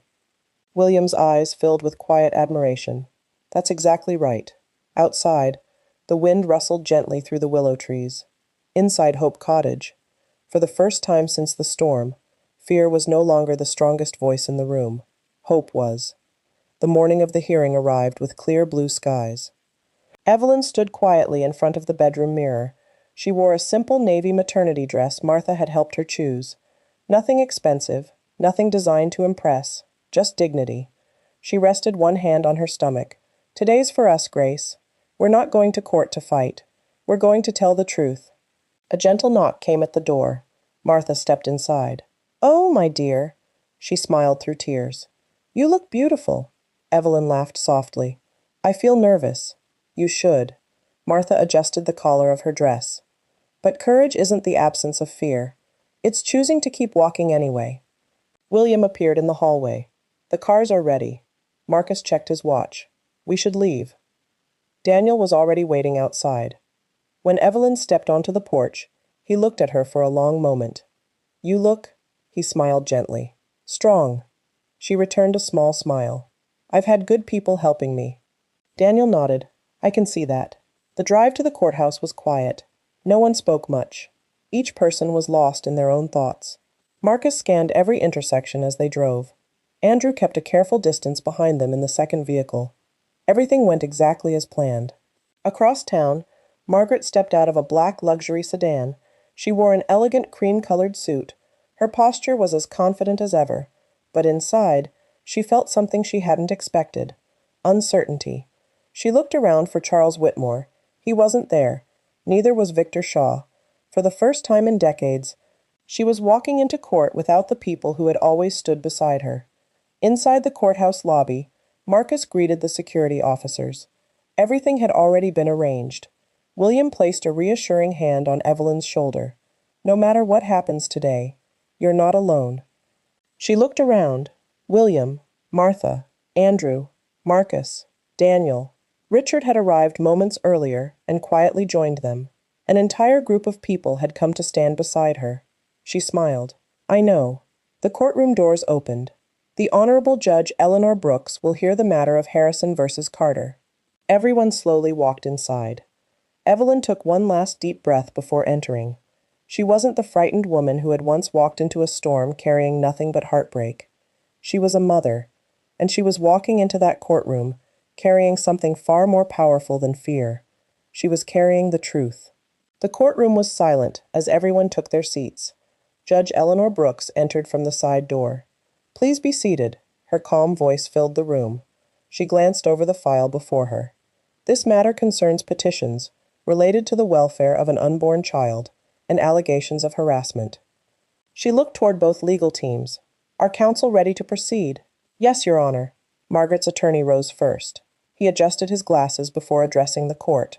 My client believes her granddaughter's future is at risk and seeks the court's intervention in the best interests of the child. Judge Brooks nodded. And what evidence do you intend to present? The attorney opened his briefcase. Before he could continue, William's attorney slowly stood. Your Honor, before opening statements, the defense requests permission to submit newly discovered evidence. Margaret looked across the courtroom. Her confidence faltered. What evidence? She whispered to her attorney. He quietly shook his head. I don't know. Judge Brooks adjusted her glasses. You may proceed. Marcus carried several neatly organized binders to the clerk. The courtroom watched in complete silence. The attorney spoke clearly. These exhibits include sworn witness statements, electronic correspondence, surveillance records, financial documents, and authenticated audio recordings. Margaret's attorney immediately stood. Objection! We have not reviewed these materials. Judge Brooks looked down at the documents. When were they received? This morning, Your Honor. She nodded thoughtfully. I'll allow the exhibits subject to authentication. Margaret shifted uneasily in her chair. For the first time, she looked worried. The defense attorney called the first witness. Mr. Richard Harrison. Richard slowly walked to the witness stand. He raised his right hand and took the oath. State your name for the record. Richard Harrison. What is your relationship to the parties? I am Daniel Harrison's father, and Margaret Harrison's husband. The attorney nodded. Mr. Harrison, did you provide documents to this court? I did. Why? Richard looked directly at the judge. Because they tell the truth. He explained how he had discovered emails, internal memoranda, and legal strategies that had been hidden for months. He admitted his own failures. I should have acted sooner. I believed my wife would stop. I was wrong. The courtroom remained completely silent. The attorney held up one document. Do you recognize this? Yes. It is one of Margaret's internal memoranda. Was it created before Evelyn left the Harrison home? Yes. It was. Margaret closed her eyes. She knew exactly which memorandum it was. The attorney handed it to the judge. Judge Brooks read quietly for several moments. Her expression changed. She looked toward Margaret. Mrs. Harrison, did you authorize this document? Margaret hesitated. Her attorney leaned over and whispered something. Finally, she answered, Yes. A ripple moved through the courtroom. Judge Brooks made a note.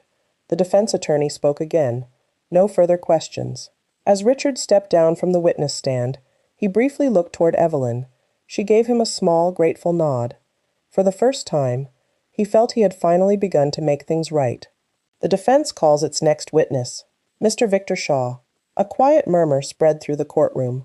Margaret's head snapped toward the courtroom doors. "No," she whispered. Victor walked calmly to the witness stand. He raised his right hand. "I swear to tell the truth, the whole truth, and nothing but the truth." The defense attorney approached. "Please state your name and occupation." "My name is Victor Shaw. I'm a licensed private investigator." "Were you hired by Mrs. Margaret Harrison?" "Yes." "When?" "Approximately 2 months before Mrs. Carter left the Harrison residence." "What was your assignment?"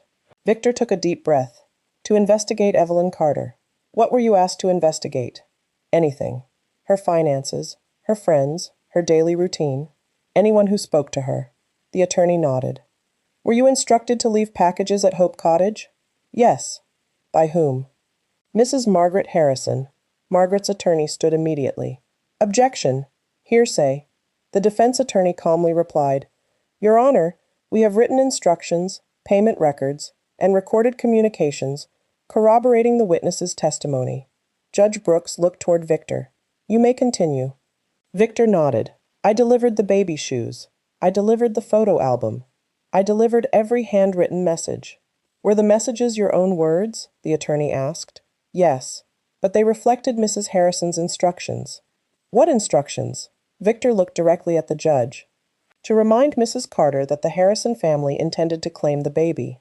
The courtroom fell silent. The attorney pressed on. "Did you ever witness Mrs. Carter behaving in a way that suggested she was an unfit mother?" Victor answered without hesitation. "No." "What did you observe?" "I observed a woman who spent every day talking to her unborn daughter. A woman who attended every medical appointment. A woman who prayed, read books about parenting, and prepared a nursery with more love than I've seen in many families." He paused. "I've investigated hundreds of people. Mrs. Carter was one of the most devoted mothers I've ever observed." Evelyn lowered her head as tears filled her eyes. The attorney handed Victor a document. "Do you recognize this invoice?" "Yes." "What is it?" "My final payment request to Mrs. Harrison." "And beneath it?" Victor looked down. "My written resignation." "Why did you resign?" Victor's voice grew quiet. "Because I realized I wasn't helping protect a child. I was helping torment her mother." Not a single person in the courtroom spoke. The defense attorney smiled gently. No further questions. Margaret's attorney slowly stood for cross-examination. "Mr. Shaw, you accepted payment for this work." "Yes." "So you benefited financially." "Yes." "And now you've changed your story." Victor looked directly at him. "No. I changed my conscience." A quiet murmur spread across the courtroom. Judge Brooks looked over her glasses. "Order." The room immediately fell silent. Margaret stared at Victor in disbelief. Another person she had trusted had chosen the truth instead of her. For the first time since the hearing began, she realized the case was slipping beyond her control. The defense calls its final witness. The courtroom doors opened once more. Mrs. Lisa Morgan. Lisa walked slowly to the witness stand. Her hands trembled slightly as she took the oath. Daniel gave her an encouraging nod. She returned a small, nervous smile. The defense attorney approached. "Mrs. Morgan, where do you work?" "I worked as an executive assistant at Harrison Holdings for 12 years. "Were you employed there during the events involving Mrs. Evelyn Carter?" "Yes." "Did you personally overhear conversations involving Mrs. Margaret Harrison?" "Yes." "What did you hear?" Lisa took a deep breath. "I heard Mrs. Harrison tell one of the company's attorneys, 'If Evelyn won't come back willingly, we'll make sure she has no choice.'" The courtroom became completely silent. "And was that all?" "No. I also heard someone ask whether their actions might hurt the baby." The attorney nodded. "What was Mrs. Harrison's response?" Lisa swallowed hard. She said, "The child will be better off with us anyway." Several people in the courtroom gasped. Margaret closed her eyes. The defense attorney walked slowly toward the judge. "Your Honor, the defense now requests permission to play Exhibit 42. Judge Brooks nodded. "Granted." Marcus connected a small speaker to the courtroom's audio system. He pressed play. Margaret's voice echoed clearly through the courtroom. I don't care what it costs. I will not allow that child to grow up under Evelyn's influence. Another voice asked. What if the court refuses? Margaret answered without hesitation. Then we'll make them believe she's unfit. The recording ended. The silence that followed felt almost unbearable. Judge Brooks slowly removed her glasses. She looked directly at Margaret. Mrs. Harrison, is that your voice? Margaret looked toward her attorney. He quietly nodded. There was no point denying it. Yes, Judge Brooks looked down at the evidence before her. Then she turned to Evelyn. Mrs. Carter, would you please stand? Evelyn rose carefully. Judge Brooks studied her for a long moment. You have been accused of being incapable of providing a safe environment for your child. She paused. Yet every piece of evidence presented to this court points in the opposite direction. Evelyn's eyes filled with tears. Judge Brooks continued. The evidence instead shows a pattern of intimidation, harassment, and calculated attempts to manipulate both this court and the future of your unborn daughter. She turned toward Margaret. Mrs. Harrison, do you wish to say anything before this court reaches its decision? The entire courtroom waited. Every eye turned toward Margaret Harrison. For the first time in her life, she found herself without a strategy, without an excuse, without anyone left to blame. She slowly rose from her chair. Her hands trembled. She looked toward Evelyn, then toward Daniel, then finally at the empty chair beside her where her longtime attorney used to sit. Taking a slow, unsteady breath, Margaret began to speak. Margaret stood in complete silence for several moments. The confident businesswoman who had commanded boardrooms for decades seemed to disappear. In her place stood a tired woman carrying the weight of her own decisions. She looked toward the judge. Your Honor, I spent my entire life believing I knew what was best for my family. Her voice trembled. I believed control was the same as protection. She glanced at Daniel. I told myself I was saving my son. Then she looked at Evelyn. I told myself I was saving my granddaughter. A tear rolled down her cheek. But somewhere along the way, I stopped seeing people. I only saw obstacles. The courtroom remained silent. Judge Brooks listened without interruption. Margaret lowered her head. I cannot defend what I did. There is no defense. She turned toward Evelyn. I hurt you. I humiliated you. I tried to take away the one thing that mattered most to you. Her voice broke. And for that, I am deeply sorry. Evelyn looked at her quietly. She didn't speak. Not yet. Margaret continued. I know an apology cannot erase what happened. I know I may never earn your forgiveness. She slowly faced the judge again. I accept whatever decision this court makes. Judge Brooks folded her hands.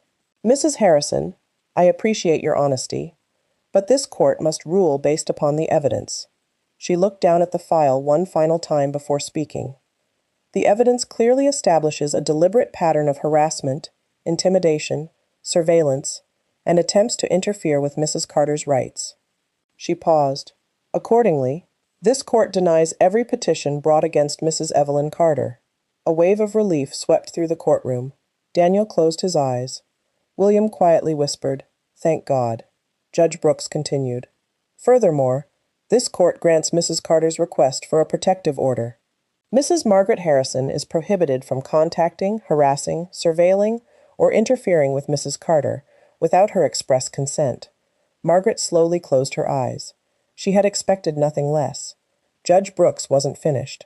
She looked directly at Daniel. Mr. Harrison, he stood. The court recognizes your recent cooperation and your efforts to correct previous failures, she spoke firmly. But understand this. A father's duty is not measured by regret. It is measured by responsibility.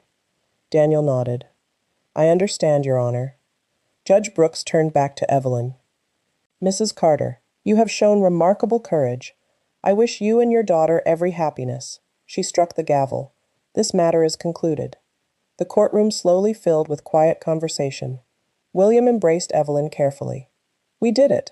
Marcus smiled for the first time in weeks. The truth won. Richard walked over to Evelyn with tears in his eyes. I'm sorry.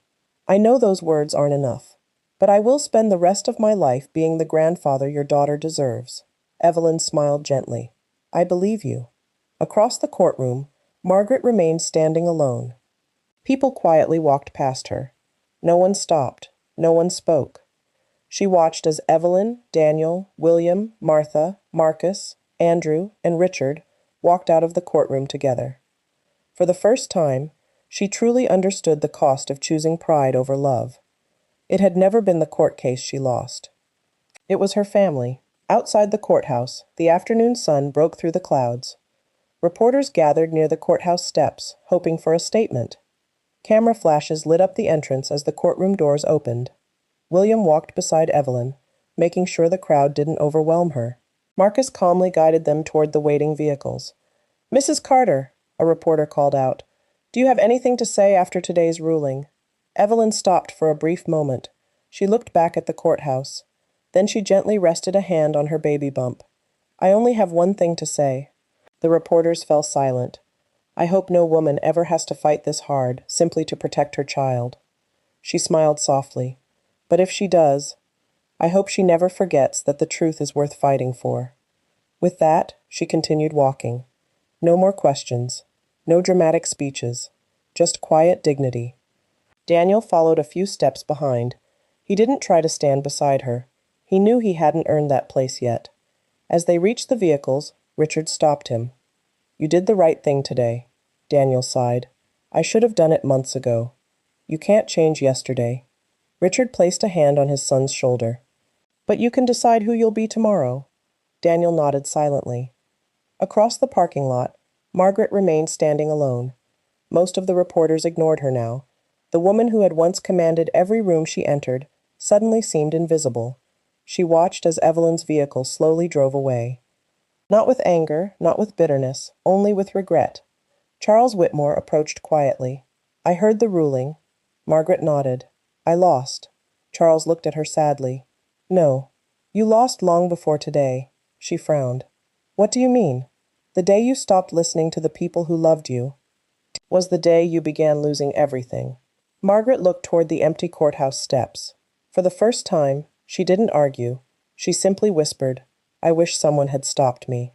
Charles answered gently. "Many people tried." He tipped his hat politely. "I hope you find peace." Then he walked away. Margaret stood alone for several minutes before slowly making her way to her car. The driver's seat had always been occupied by someone else. Today, she drove herself home, and for the first time in years, the silence inside the car was louder than any victory she had ever celebrated. Meanwhile, as William's SUV pulled through the gates of Hope Cottage, Martha stepped onto the porch with a broad smile. "I knew it." She clapped her hands together. "I knew the truth would win." Evelyn stepped out of the vehicle. Before anyone could say another word, she suddenly paused. One hand rested against her stomach. Daniel's face changed instantly. "Evelyn?" She took a slow breath, then smiled. Grace had just given the strongest kick yet. Evelyn laughed through happy tears. "I think someone is celebrating with us." Everyone laughed. For the first time since the stormy night that had changed all their lives. The laughter surrounding Evelyn wasn't filled with cruelty. It was filled with hope. The celebration at Hope Cottage lasted well into the evening. Martha insisted everyone stay for dinner. "No arguments," she declared. "We've waited too long for this day." The dining table was filled with Evelyn's favorite dishes. Fresh bread, roasted vegetables, homemade soup, apple pie. For the first time in months, the conversation wasn't about lawyers, evidence, or court dates. It was about the future. William raised his glass of sparkling cider. "To Grace." Everyone smiled. "To Grace." Evelyn rested her hand on her stomach. "I can't wait for all of you to meet her. You already know she's going to be spoiled," Andrew joked. William laughed. "I make no apologies." "So do I," Martha added. Marcus smiled. "I'll make sure she's safe enough to enjoy all that spoiling." Everyone laughed. Even Daniel. It was the first genuine laugh anyone had heard from him in a long time. After dinner, Evelyn stepped onto the porch. The stars filled the sky. Daniel quietly followed but kept a respectful distance. "I won't stay long." Evelyn nodded. "I know." He looked toward the lake. "I've been thinking about something." "What is it?" "The court gave us a legal victory."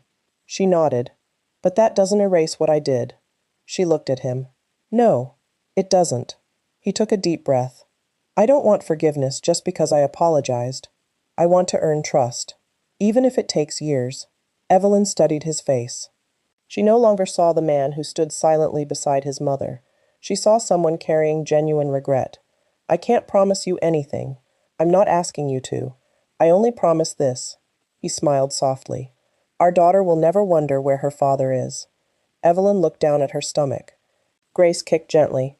Daniel laughed. "I think she approves. Or she's reminding us she's listening." They both smiled. For a brief moment, there was no anger, no courtroom, no painful memories. Only two parents waiting to meet the little girl who had already changed both their lives. Inside the cottage, William stood beside the living room window. Richard joined him. "You've grown attached to her." William smiled. "She's family." Richard nodded. "So is Grace."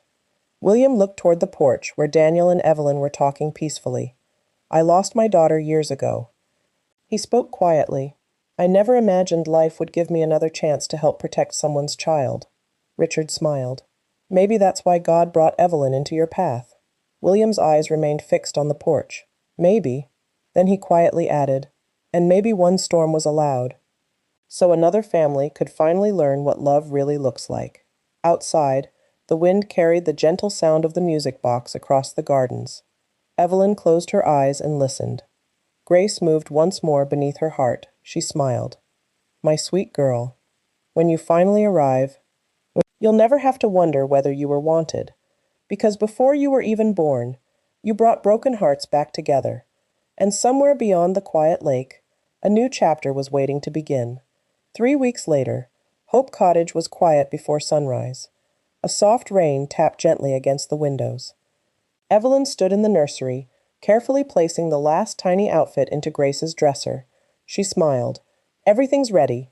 You can come whenever you're ready, sweetheart." A sharp pain suddenly tightened across her abdomen. She stopped. One hand gripped the edge of the dresser. The pain faded. She took a slow breath. Was that? Another pain came, a little stronger. She smiled nervously. "I think it's time." She walked carefully downstairs. Martha looked up from the kitchen. The moment she saw Evelyn's face, she knew. "It's starting." Evelyn nodded. "I think so." William immediately stood. "Andrew!" Andrew hurried inside. "Yes, sir. Get the car. Now." Marcus was already reaching for his phone. "I'll alert Dr. Collins." Within minutes, the quiet cottage became a blur of careful activity. No one panicked. Everyone knew exactly what to do. Martha helped Evelyn put on a warm sweater. William stayed close without overwhelming her. Andrew brought the SUV to the front door. Marcus spoke calmly into his radio. "We're en route to St. Anne's Medical Center. Maintain escort." Daniel's phone rang just as he was leaving a meeting. He answered immediately. "Marcus? It's time." Daniel froze. "Is she okay?" "She's in labor. We're taking her to the hospital." "I'll be there." He didn't wait for another word. He grabbed his keys and ran. The drive to the hospital felt longer than ever. Evelyn breathed slowly through another contraction. William sat beside her. "You're doing wonderfully." She smiled weakly. "I don't feel wonderful." Martha laughed softly. "No mother ever says she does." Everyone smiled, even through the tension. At the hospital entrance, Dr. Collins and a team of nurses were already waiting. "Let's get you inside." Evelyn was gently transferred onto a wheelchair.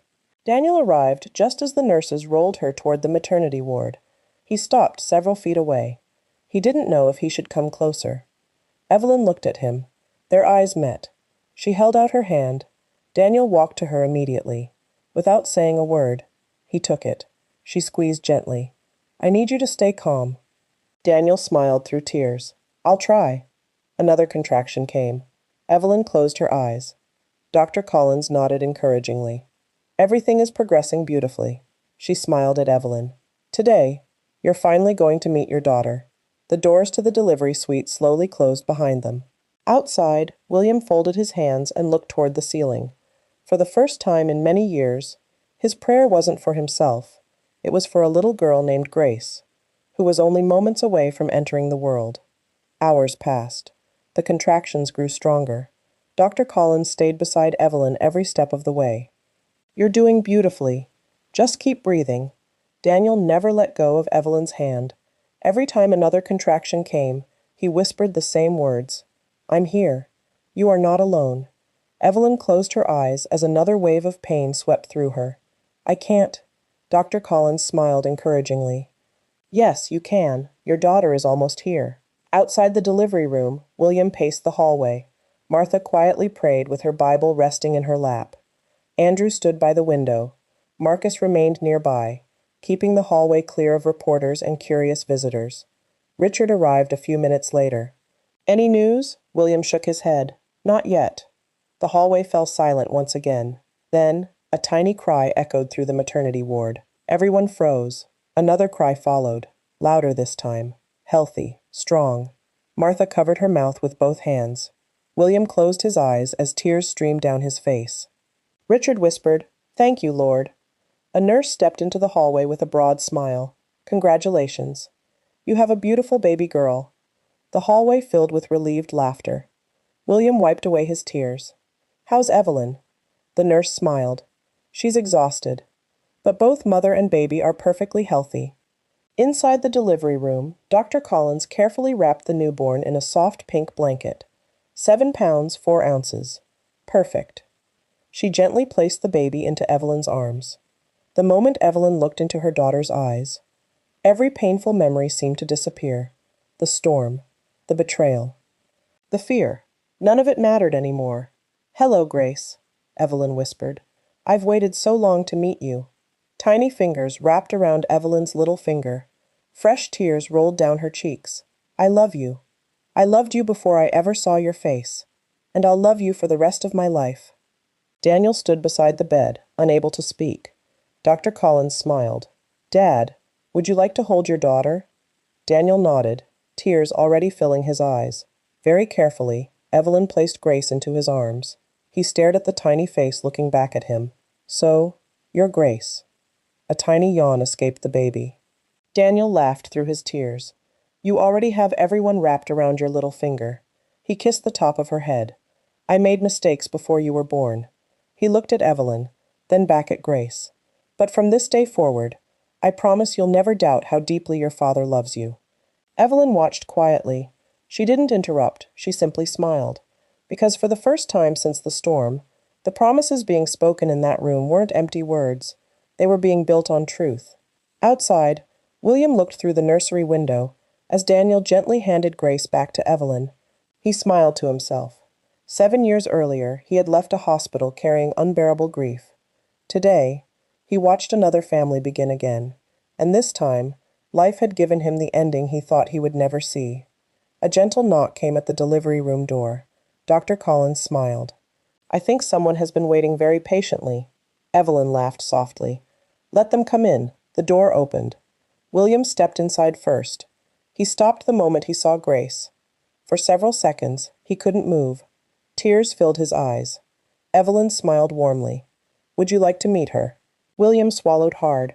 "Only if you're sure." "I'm sure." Daniel carefully placed Grace into William's waiting arms. William looked down at the tiny baby. His hands trembled. "Hello, little Grace. You don't know me yet, but I've been waiting for you." Grace opened her eyes for just a moment. Her tiny fingers wrapped around one of his. William laughed through his tears. "Well, I think we've already become friends." Everyone in the room smiled. Martha quietly wiped away her tears. "I've never seen him smile like that." Andrew laughed. "I have. Never." Richard stepped forward next. "May I?" William nodded. Richard gently cradled his granddaughter. "I'm so sorry we couldn't give your mother the family she deserved." His voice cracked. "But I promise, you'll always know how deeply you're loved."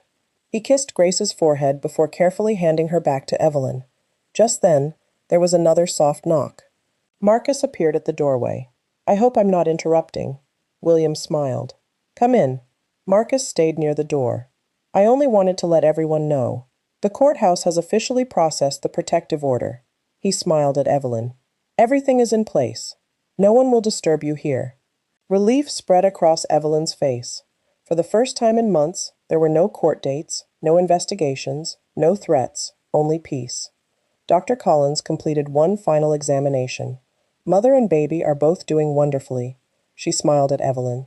"I expect you'll both be going home in a couple of days." Evelyn looked down at Grace sleeping peacefully in her arms. Home. The word no longer felt painful. She finally had one. a home filled with people who had chosen love over pride. As evening settled outside the hospital windows, Evelyn gently kissed Grace's forehead. "My sweet girl. You came into this world surrounded by people who fought for you. I pray you grow up never doubting that." Grace sighed softly in her sleep. The room fell quiet. No one wanted to break the moment, because every person standing there understood the same truth. Sometimes, the greatest miracles don't arrive with wealth or power. Sometimes, they arrive wrapped in a pink blanket, with tiny hands, and the power to heal hearts that once believed they could never love again. The following afternoon, sunshine poured through the hospital windows. Grace slept peacefully in the clear bassinet beside Evelyn's bed. Every few minutes, Evelyn found herself looking over, just to make sure she was really there. It still felt like a dream. A gentle knock sounded at the door. "Come in." Dr. Collins entered with a warm smile. "I have excellent news." Evelyn looked up hopefully. "We're going home?" Dr. Collins nodded. "You and little Grace have both passed every examination. If everything stays the same for the next few hours, you're free to leave this afternoon." Evelyn smiled so brightly that tears immediately filled her eyes. "Thank you," Dr. Collins laughed softly. "You don't need to thank me. You did all the hard work." She gently checked Grace one final time. Healthy heartbeat, excellent weight, and a very strong pair of lungs. Grace yawned as if she agreed. Everyone laughed. Outside the room, Daniel stood holding a small bouquet of white roses. He wasn't sure whether to go inside. William noticed him first. "Go on." Daniel looked uncertain. "I don't want to intrude." William smiled. "You're her father. You belong in there." Daniel quietly entered. He placed the flowers on the bedside table. "These are for you." Evelyn looked at them. "They're beautiful. I remembered you once said, 'White roses reminded you of new beginnings.'" She smiled. "I did say that." Daniel looked down at Grace. "May I?" Without a word, Evelyn gently lifted Grace and placed her into his arms. He rocked her carefully. Grace blinked up at him before slowly drifting back to sleep. Daniel whispered, "I've never held anything more precious." Evelyn watched him quietly. For the first time, there was no bitterness in her heart, only peace. Not because the past had disappeared, but because the future finally seemed brighter than it. A little later, the nurse returned with the discharge papers. "Everything is ready." Andrew carried the bags. Martha wrapped Grace in the cream-colored blanket she had knitted months earlier. "There. Perfect." William looked at the tiny bundle. "I believe someone is ready to see her new home." Grace stretched one tiny hand from the blanket. William smiled. "I'll take that as a yes." Everyone laughed again. As they slowly walked toward the hospital exit, several nurses gathered along the hallway. "Goodbye, Grace." "Take care, Mrs. Carter. We'll miss you." Evelyn smiled warmly. "Thank you for helping bring my daughter safely into the world." Outside, the afternoon breeze was warm. William opened the SUV door. Daniel carefully fastened Grace into her car seat, while Dr. Collins watched with an approving smile. "Looks like Dad has been practicing." Daniel laughed. "I watched about 20 videos. You can never be too prepared." Dr. Collins smiled.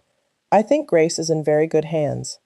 As the SUV pulled away from the hospital, Evelyn looked out the window with Grace sleeping peacefully beside her. Just a few weeks earlier, she had arrived at this same hospital frightened, homeless, and believing she had lost everything.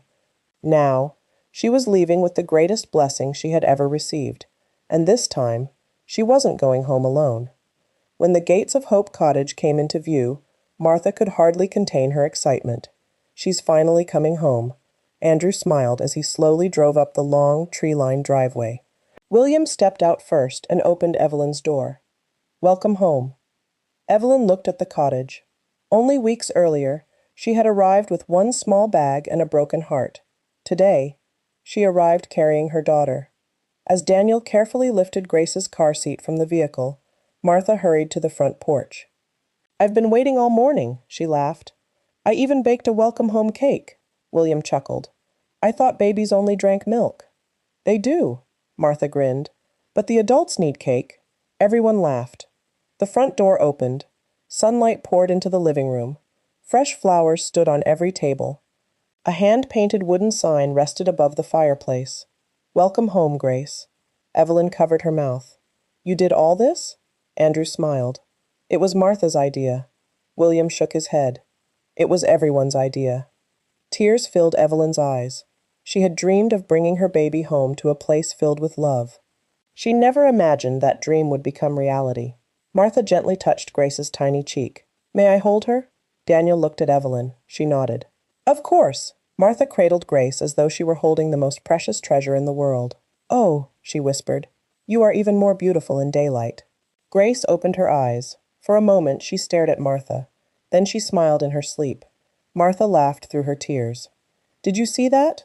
William smiled. "I think she already knows she's loved." Later that afternoon, the house grew quiet. Most of the visitors had gone home. Grace slept peacefully in the nursery. Evelyn stood beside the crib, watching her tiny chest rise and fall. Daniel quietly appeared at the doorway. "I won't disturb her." "You won't." He walked over slowly. "I've never seen anything so beautiful." Neither had Evelyn. For several minutes, they simply watched their daughter sleep. Daniel finally spoke. "I've been looking at apartments closer to Hope Cottage." Evelyn looked at him. "Why?" "So I can be nearby whenever Grace needs me. I don't want to miss anything. Her first steps, her first words, her first day at school." He smiled softly. "I've already missed enough." Evelyn studied his face. She could see the sincerity in his eyes. Not the desperation of a man trying to win his wife back. The quiet determination of a father who had decided never to fail his daughter again. "I think," she said gently, "Grace would like that." Daniel smiled. "I hope so." Just then, Grace let out a tiny cry. Daniel instinctively reached toward the crib, then stopped. Evelyn noticed. "It's okay. You can pick her up." Very carefully, Daniel lifted Grace into his arms. Almost immediately, she stopped crying. She looked up at him with sleepy little eyes before curling comfortably against his chest. Daniel laughed softly. "I think she's already figured out how to melt my heart." Evelyn smiled. "No, I think she was born with that gift." Outside the nursery window, the evening sun settled gently over Hope Cottage. The storm that had once driven Evelyn into the darkness was now only a memory. Inside the little white cottage, a baby slept safely in her father's arms. A mother smiled without fear. And for the first time, the future looked brighter than the past. 6 months passed. Winter slowly gave way to spring. Hope Cottage was no longer just a place of healing. It had become a home. Grace's laughter echoed through the gardens almost every day. She had learned to crawl. Nothing in the cottage was safe anymore. Martha laughed as Grace disappeared beneath the dining table. "There she goes again." Andrew looked underneath. "I think she's planning another great escape." Grace giggled proudly. William folded his newspaper and smiled. "I've negotiated billion-dollar contracts. But somehow, I always lose negotiations with a 6-month-old. Everyone laughed. Daniel never missed a single Saturday. Every weekend, he arrived carrying something small. A storybook, a stuffed rabbit, a new pair of tiny shoes. Not expensive gifts, just thoughtful ones. More importantly, he always arrived on time. One Saturday morning, Grace saw him through the window. She immediately began bouncing excitedly in Evelyn's arms. "Dada!" The tiny word filled the entire room. Daniel froze. His eyes widened. "Did she?" Martha laughed through happy tears. "She certainly did." Grace stretched both arms toward him. "Dada!" Daniel carefully lifted her into his arms. He buried his face against her little shoulder as tears rolled down his cheeks. "I've waited so long to hear that." Grace patted his cheek with her tiny hand. As if she already understood, Evelyn watched quietly from across the room. She smiled. Because every promise Daniel had made, he had kept. Not with words, with actions. That afternoon, William found Evelyn sitting beside the lake while Grace slept peacefully in her stroller. "You've been thinking."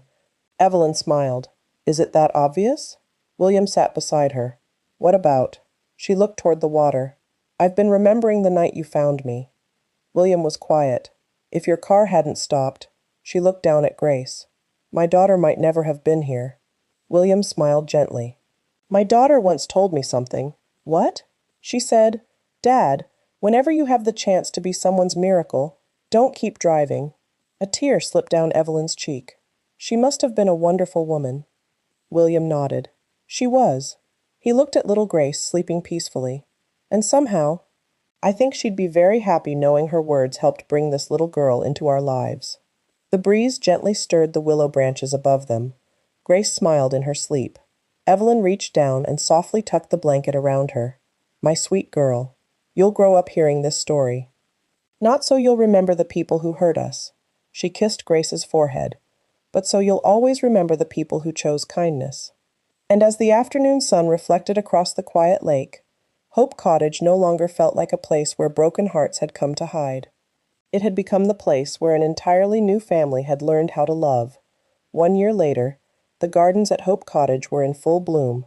Pink roses climbed the white fence, the willow tree stretched peacefully over the lake, and little Grace had just celebrated her first birthday. Colorful balloons swayed gently in the afternoon breeze. A long table was covered with homemade food, fresh flowers, and a small birthday cake decorated with tiny pink butterflies. Grace sat in a high chair, wearing a cream-colored dress Martha had sewn by hand. She clapped excitedly as everyone sang, "Happy birthday to you." When the song ended, Grace laughed so hard that everyone around her laughed too. William leaned over and kissed the top of her head. "I think someone enjoyed that. I think someone enjoyed the cake even more," Andrew joked as Grace reached both hands toward the frosting. Everyone burst into laughter. Later that afternoon, after the guests had gone home, the family gathered beneath the old willow tree. Grace toddled across the grass on unsteady little legs. She took one step, then another. Daniel instinctively moved toward her. "You can do it," Grace smiled proudly. One more step. Then she stumbled. Before Daniel could catch her, Evelyn gently lifted her into her arms. Grace looked surprised for only a second, before bursting into laughter. Daniel smiled. "I think she's fearless." Evelyn nodded. "I hope she always is." William watched quietly from a nearby bench. "This little girl has taught all of us something." Richard looked at him. "What has she taught you?" William smiled. "That joy always returns, if we have the courage to keep our hearts open." As evening settled over Hope Cottage, Daniel walked onto the porch, carrying a small wooden box. He stopped beside Evelyn. "I'd like to give you something." She looked at the box. "What is it?" He opened it. Inside lay her wedding ring, perfectly polished, carefully preserved. "I found it the morning after you left." He smiled sadly. "I couldn't throw it away." Evelyn looked at the ring for a long moment. Then she gently closed the box. "I'm not ready." Daniel nodded immediately. "I know. I wasn't asking you to wear it. I only wanted you to know that I'll never stop becoming a man worthy of it." Evelyn looked into his eyes. For the first time, she believed him completely. She reached out and gently squeezed his hand. "Thank you." No promises were made. No decisions were forced. Only quiet understanding. Inside the cottage, Grace's laughter echoed through the hallway as Martha chased her with a stuffed rabbit. William smiled as he watched through the window. A year ago, a frightened pregnant woman had arrived at Hope Cottage believing her life was over. Now she was surrounded by peace, a daughter who was deeply loved, friends who had become family, and a future that no longer frightened her. William looked toward the evening sky and whispered softly, "Grace, I kept my promise."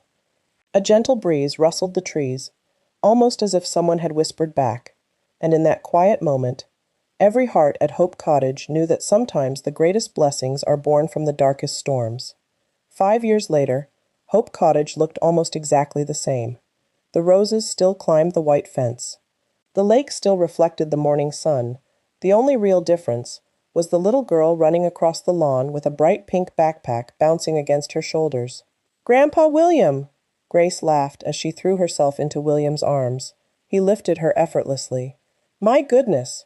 When did you get so heavy?" Grace giggled. "I'm not heavy. I'm growing." William smiled. "That's exactly what worries me." Martha laughed from the porch. "Leave the poor child alone. She's perfect." Grace grinned proudly. "I know." Everyone burst into laughter. Inside the cottage, framed photographs lined the fireplace. Grace's first smile, her first birthday, her first day of preschool. Every picture told the story of a child surrounded by love. Evelyn paused in front of the photographs. She smiled quietly. Only 5 years earlier, she had believed she would raise her daughter alone with nothing. Now, She couldn't imagine a day without the family standing beside her. Daniel walked into the kitchen, carrying a stack of papers. "I finally signed them." Evelyn looked up. "What papers?" "The documents establishing the Grace Foundation." She smiled. "It's official?" He nodded. "It opens next month." The foundation would provide housing, legal support, and emergency assistance for pregnant women escaping abusive homes. Evelyn looked at him with quiet admiration. "You really did it." Daniel smiled. "I promised Grace I'd spend my life helping families stay together, and helping mothers who have nowhere else to go." Evelyn nodded. "I think she'd be proud." A car slowly entered the driveway. Grace looked through the window. "Grandma's here." Margaret stepped out carrying a small basket. Her hair had turned almost completely silver. The proud woman who had once ruled the Harrison mansion was gone. Every Saturday morning, she volunteered at the Grace Foundation, knitting blankets for newborn babies. She approached the porch slowly. Grace ran straight into her arms. "Grandma!" Margaret hugged her tightly. "I missed you." "I missed you too." She looked toward Evelyn. "May I come in?" Evelyn smiled warmly. "Of course." Margaret entered quietly. She no longer expected special treatment. She simply felt grateful to be welcomed. She handed Grace the basket. "I made something." Grace eagerly opened it. Inside was a tiny handmade teddy bear, wearing a little blue ribbon. "I love it." Grace hugged it tightly. Margaret's eyes filled with tears. Seeing her granddaughter smile had become one of the greatest gifts of her life. She looked at Evelyn. "Thank you." Evelyn smiled gently. "For what?" "For giving me the chance to become the grandmother I should have been from the beginning." Evelyn reached over and took Margaret's hand. "The past will always be part of our story." She looked toward Grace, playing happily on the living room rug. "But it doesn't have to write our future." Margaret quietly nodded. Outside, the church bells echoed across the valley. Grace looked up from her teddy bear and smiled. "Mommy?" "Yes, sweetheart. Is this what a happy family feels like?" Evelyn looked around the room. William smiled from his favorite chair. Martha laughed from the kitchen. Andrew and Marcus were arguing playfully over a game of chess. Daniel was helping Grace build a tower from wooden blocks. Margaret sat nearby knitting another baby blanket. Evelyn smiled through grateful tears. "Yes, sweetheart." She wrapped an arm around her daughter. "This is exactly what a happy family feels like. Sometimes, life doesn't give us the family we expect. It gives us the family we choose." A frightened pregnant woman once walked away from a mansion with nothing but the child growing beneath her heart. The people behind her laughed. They believed she would never recover. They believed losing their wealth, their name, and their approval would destroy her. They were wrong, because the greatest riches were never found inside the Harrison mansion. They were found inside Hope Cottage. In kindness freely given, in strangers who became family, in a father who learned that love requires courage, in a grandfather who chose truth over silence, in a grandmother who discovered that repentance is stronger than pride, and in a little girl named Grace, whose life reminded everyone that even the darkest storm can become the beginning of the most beautiful sunrise. The end. If this story touched your heart, let me know in the comments. If you were Evelyn, would you have forgiven Margaret? Or would you have walked away forever? If you enjoyed this story, please like this video, subscribe to Mind Maze Tales, and turn on notifications so you never miss another emotional family story. Thank you so much for watching. Take care, God bless you, and I'll see you in the next story.